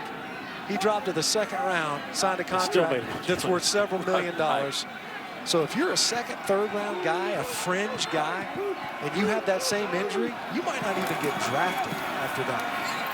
So who is it that really is at risk at that point? Is it just the top end guys, or is it those guys that could afford to look really good in a combine or in a pro tryout or at a Senior Bowl that could improve their draft status if they were to stay healthy by sitting out their bowl game? You know, the idea that it just applies to these elite players, I don't understand that reasoning at all. So the scary part is the kind of cascading effect that this could potentially have, for good or for bad. The idea that it's unique to just those guys is lost on me. Boy, there's some big hits going on. That is a shot. Izzy Matthews makes the catch. Tony Lashley, who's had a couple of really solid hits tonight, has another one there. Izzy Matthews. We got an injured player in the back of the end zone, by the way. Can't see who that is. Took that shot, and it wasn't Matthews. Yeah, it was. They actually took it. Stays on his feet.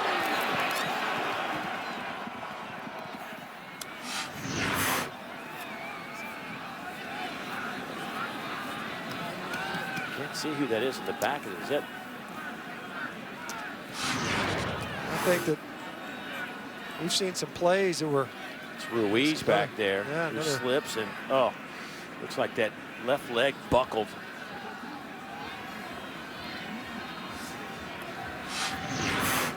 It's been an issue. It's been an issue for both teams. We'll say it's anecdotally, it sure does seem like Colorado State has struggled with it more. But now, this is probably the first real casualty injury that's attributable directly to the poor footing. Ruiz is the fifth-year senior. Didn't play last year because of an injury, but I mean, here's a guy that had no career receptions before this year. In his final campaign, comes up with 20 grabs this year. Heading off to the locker room with 5:44 on the clock. Handed off to Matthews. He gets to the 5 and wrestled to the turf around the 3. He'll pick up 8. I'm glad you didn't have any opinion on that. I'm just. I have an opinion on the commentary more so than I do the decision. There's a nice grab in the end zone by Michael Gallup, who from 3 yards away beats Desmond Banks. And Gallup using that size to pick this one out of the air. Give him a chance to make a play. We've seen this work on the other side. We get these contested throws. There's some contact prior to the ball arriving right off the line of scrimmage. We've seen Deion Watson get a big ball down the field because of contact and the defender going down at the line of scrimmage, and that time Gallup, the beneficiary. So 5:29 on the clock. Nick Stevens now has 5 touchdown passes, but it's a 61-35 score.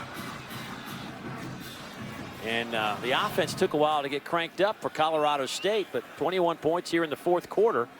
Stevens, 17 of 30, 359. Linehan on the other side, 21 of 31, 381 and 4 touchdowns. Both quarterbacks, just juniors.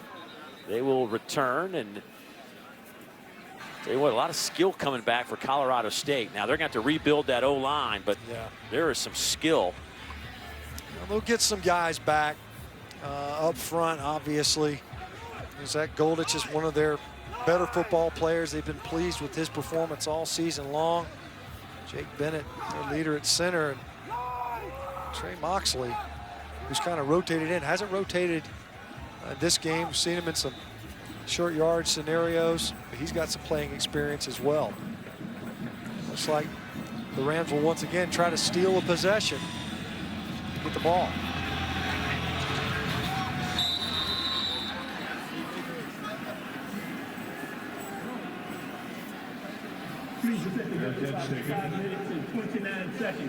Christmas Eve, we'll have the Hawaii Bowl from Aloha Stadium between Hawaii and Middle Tennessee State. 8 o'clock Eastern right here on ESPN. It's also streaming live on the ESPN app, and watch ESPN. You get a chance to see Itavius Mathers. He is an exciting player, running back, transferred from Ole Miss. Can not only run with it, but he can catch it out of the backfield. 1,500 yards, 16 touchdowns, caught 62 passes.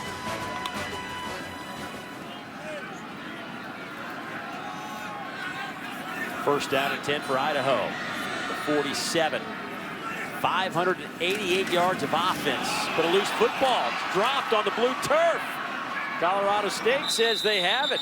We'll wait for the official call, and let's see.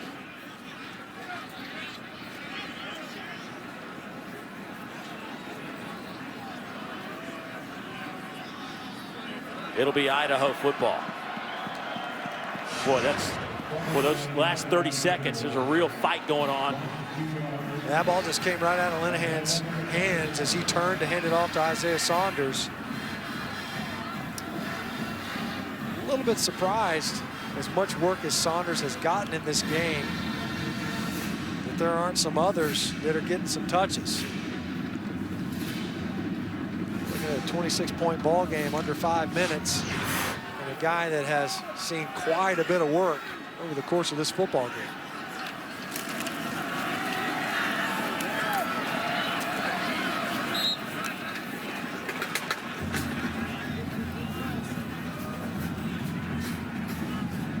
Saunders now with 31 carries, 142 yards.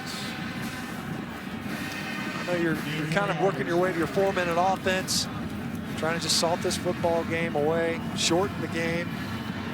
And Denzel Brantley, he's got some touches over the course of the season. Get a good look for some of those guys offensively. We're going to use the ground game, lining up in two tights, high formation on 3rd and long.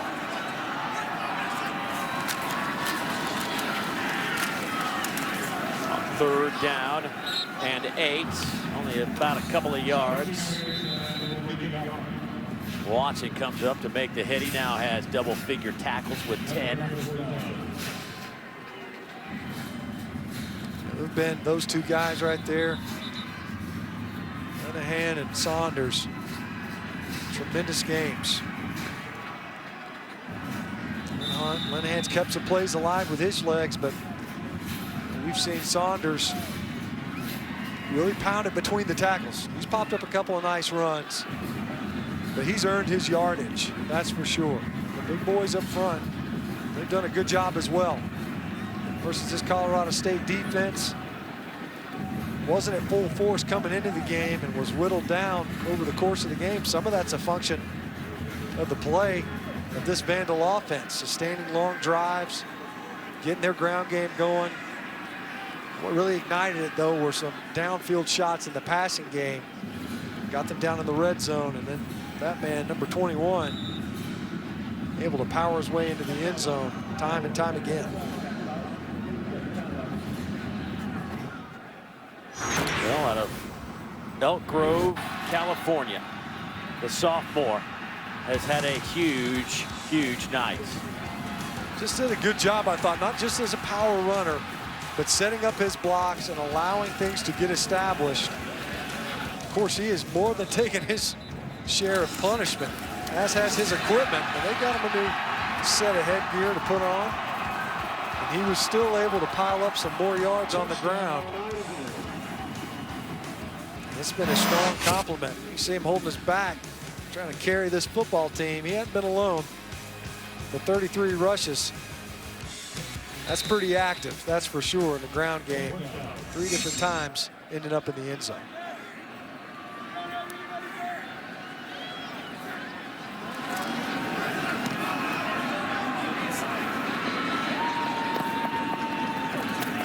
Nice punt by Rico. That'll be down at the 16-yard line.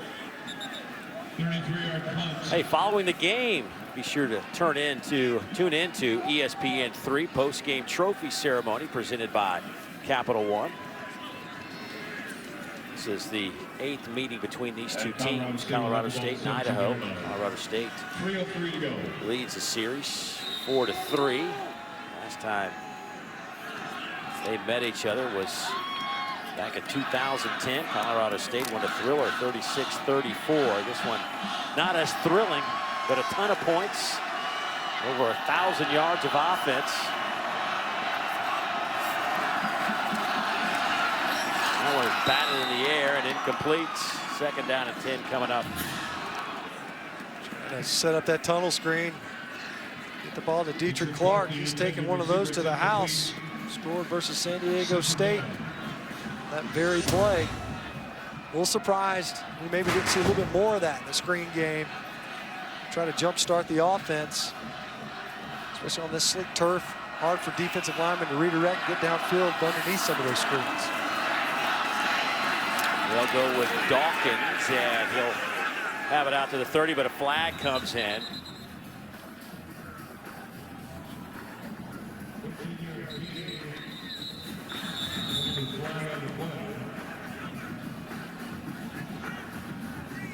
Going to be a face mask. Personal foul, face mask, defense, number 3, 15-yard penalty, automatic first down. See it right here. Caden Ellis gets a handful. Dalen Dawkins face mask. Big hole up front. The Ram offensive front. I hadn't called Ellis's name a ton in this ball game. But another really talented defender for the Vandals. Stevens, and that one is picked off back at the 20-yard line. DJ Hampton, the senior out of Atlanta, Georgia, with his 2nd pick of the year. DJ Hampton's had a tough night at times in coverage. Olabisi Johnson getting past him on a number of occasions, but this time ball underthrown. Hampton looked like he lost track of where it was initially, turned back and was able to backtrack and come up with that interception. That's something that this Idaho defense has been phenomenal at all season long, generating takeaways. Last 2 games. And Paul Petrino. Ooh, is it worth it, Paul? The hood's all soaked. Got about 1.5 gallons of Gatorade in that hood. Gunnar Amos in at quarterback now for the Vandals. You better believe it's worth it to him, by the way. Oh, what a job. I mean, folks, you start thinking about what he has had to overcome when he took this program over. And the fact that he had back-to-back 1-win seasons and they were just getting smoked by people. Well, you know what? Goes back to that pregame speech. It kept these kids, their heads were in it, even in this season. Gave them some belief in themselves. You point back to that UNLV game. They won it in overtime. A couple games later, they do it.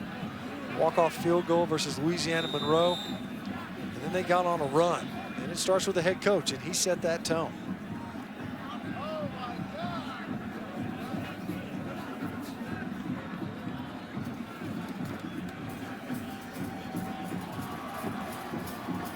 I mean, this Idaho team, 73 football seasons. They've only had 12 winning seasons. 4 since moving up to the FBS level in '96, and only 1 since 2000.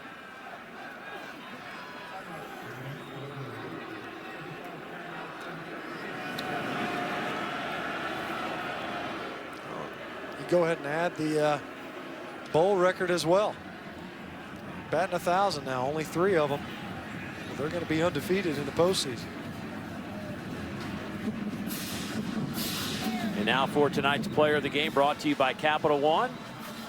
We'll give it to Matt Linehan, who, after a start of 1 for 6 for 11 yards in the first quarter, just went off from that point on. 21 to 31, 381, 4 touchdowns, and no picks. You know, he took some shots early. It was something that Paul Petrino alluded to. Said, I felt like we missed some throws. Some guys were open. He had a couple of high balls. He was getting popped. Sacked twice. Pressured about 5 times in those early possessions. But when they were able to keep him clean enough, that's when that passing game took off. Got to make his dad happy, who played quarterback at Idaho himself. Chasing down some of his dad's records. He's had himself a day, throwing on the run, been opportunistic with those legs, and when that pocket's been clean like it was there, he's had targets downfield. Something that Idaho anticipated coming into this game that they could probably exploit versus Colorado State defensively, even taking it in himself as a runner. See him keeping plays alive, getting the ball downfield. Every once in a while you need a little bit of help. Preisinger with a circus catch to get in the end zone once again.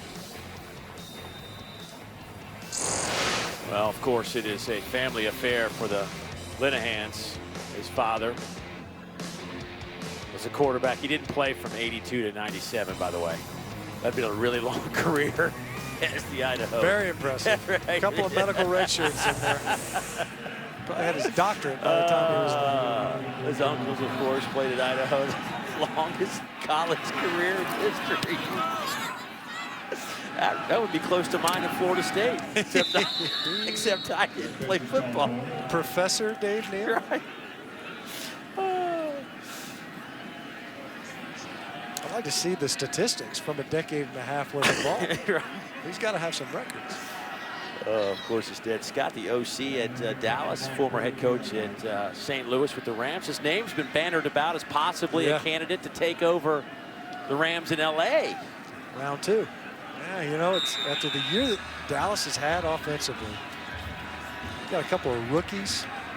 Ezekiel Elliott, Dak Prescott, injury to Tony Romo. Jobs like that, opportunities come open. Next thing you know, that name starts popping up for other jobs. Stevens over the middle, and another catch by Johnson. Let's go down to Olivia. Yeah, guys, we were hoping to see Scott Linehan at this game today. Of course, the offensive coordinator for Dallas, like you said. They play Monday against the Lions. To pull this all together, Matt Stafford played for Coach Bobo. I asked Coach Bobo if Stafford ever talks to Nick Stevens or the other quarterbacks, and he said no, but they do watch his tape, and their jaws drop at the things Stafford did in college. Yeah, and I think to follow that up is they said don't do that. I think Bobo says whatever you see Stafford do on tape, don't do that. That's right. Because you can't do that. There aren't many that can. Yeah. You don't come out of the box like that very often. Uniquely and supremely talented. From an arm talent standpoint, Matthew Stafford's eye-popping. Boy, Izzy Matthews trying to turn the corner, slips, picks up 3. The 20-yard line should be credited with at least 4 tackles in this game on that end of the field. It has been a tough go of it, trying to maintain your footing on the blue turf tonight. Here goes Dawkins. He is down to the 5, stays on his feet, touchdown. Nice run by Dawkins. He'll get it into the end zone from 22 yards away with 1:07 on the clock. Well, here late, Colorado State demonstrating kind of what was anticipated. Michael Gallup, the physical run after catch, and then Dalen Dawkins threw a huge hole, but it was yards after contact that was what was concerning the Vandals defense.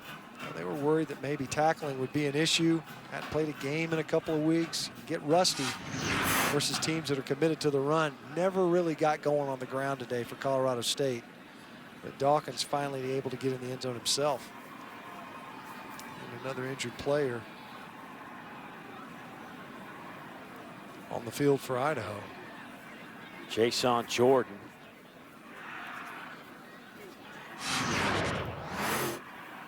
That's number 4. You see his head pop back, and It's not just the force of Dawkins right there, because his own teammate coming in to tackle from the other side, you know, adds to that impact. You see him moving his hands, obviously rolled over on his back, which is always encouraging to see, especially you see players kind of laying motionless there on the field.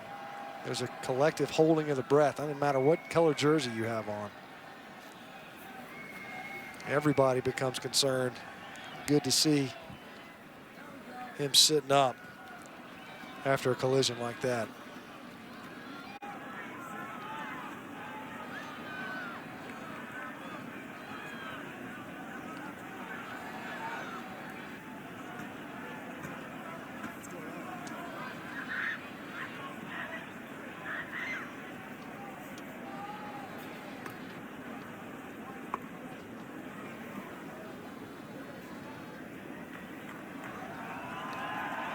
That's a good sight to see. We've already seen Colorado State defender Devin Jones leave the field, was more than a little woozy and unsteady on his feet. Good to see Jayshon Jordan able to get up and at least be helped off the football field. Jayshon has come up and made some big hits today from that safety spot. I mean, he has really been a factor in that secondary. Former corner, they moved over this year, and they have been really pleased with that decision. That interception early, 7 tackles on the day, coming up in run support. It's playing a big role in what has built up to be a resounding victory for Idaho.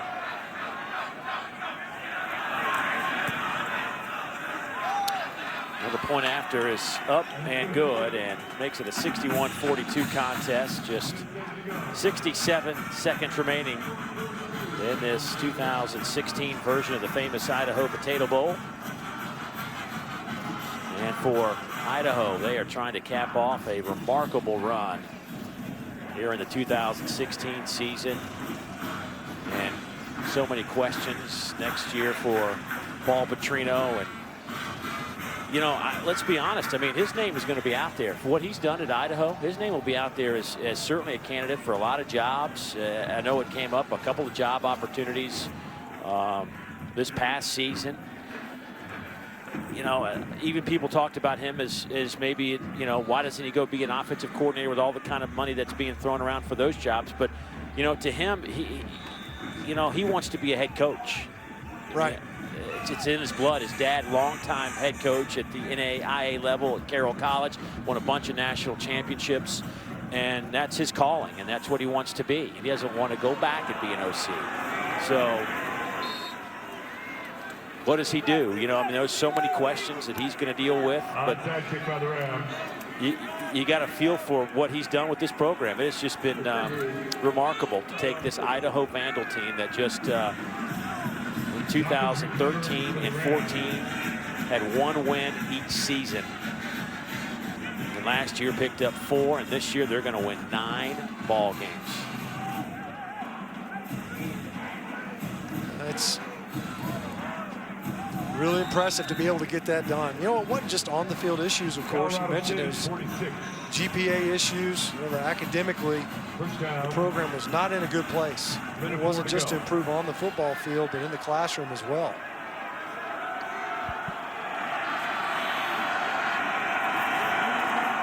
After the onside kick recovery, Stevens will continue to throw it in. As Johnson again, who is dancing around on the slick surface, staying on his feet. And he'll be tackled out of bounds around the 15-yard line. That's 39 more yards. What his numbers are crazy. 6 catches, 225 yards. Yeah, at the end of this game, the box score is going to lie to you, because it's not going to paint an accurate depiction of how this game is unfolded. The slant pass is caught down around the 2-yard line by Dalton Fackrell.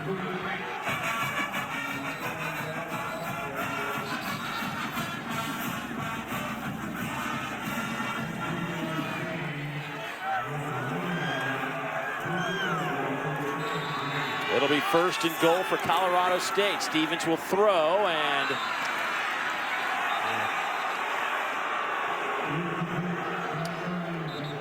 incomplete. Pass interference. Oh, there's defense. Number 2, automatic first down. Dietrich Clark getting hung up with DJ Hampton. Going after Hampton most of this game. Obviously, Hampton making Colorado State pay with the interception. Obvious hold there. And interference with the ball in the air.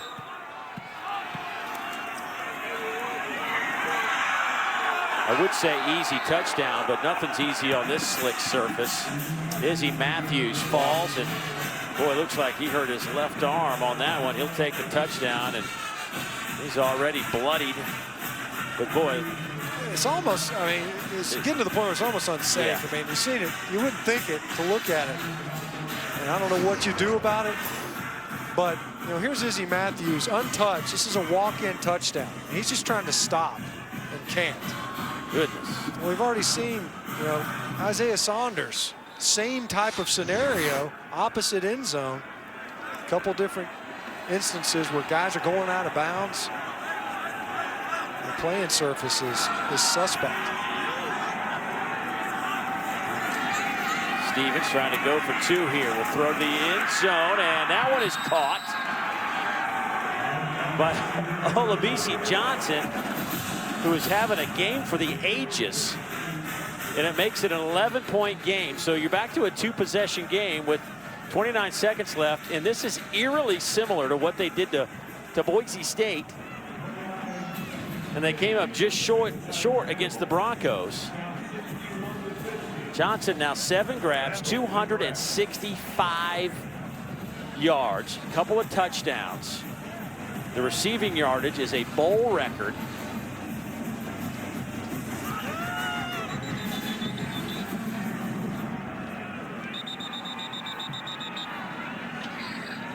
And remember, this is a team that has had some success with they have recovered 3 onside kicks this year. Just snagged another one to set up that scoring drive. Seen some crazy innings a couple years ago. Houston versus Pitt. Pitt had the game salted away. Houston recovers. Repeated onside kicks, goes for 2 each time, and ends up stealing a victory. I don't know if there's enough room left in this game for that to happen here. Boy, off the slick turf, you never know what's going to happen, but that one was scooped up and recovered by Deion Watson. Deion Watson just jumps this ball. He's not going to let it get even to the hop phase, right into his chest. He comes upfield to field that football. Last time they got the pretty good hop, but also a wall. Colorado State able to get downfield and allow themselves to get the football, set up that last touchdown drive. That time Deion Watson coming up with a catch. So Paul Petrino will put his son Mason Petrino, the true freshman, in at quarterback. Get at least 1 snap here in the bowl game.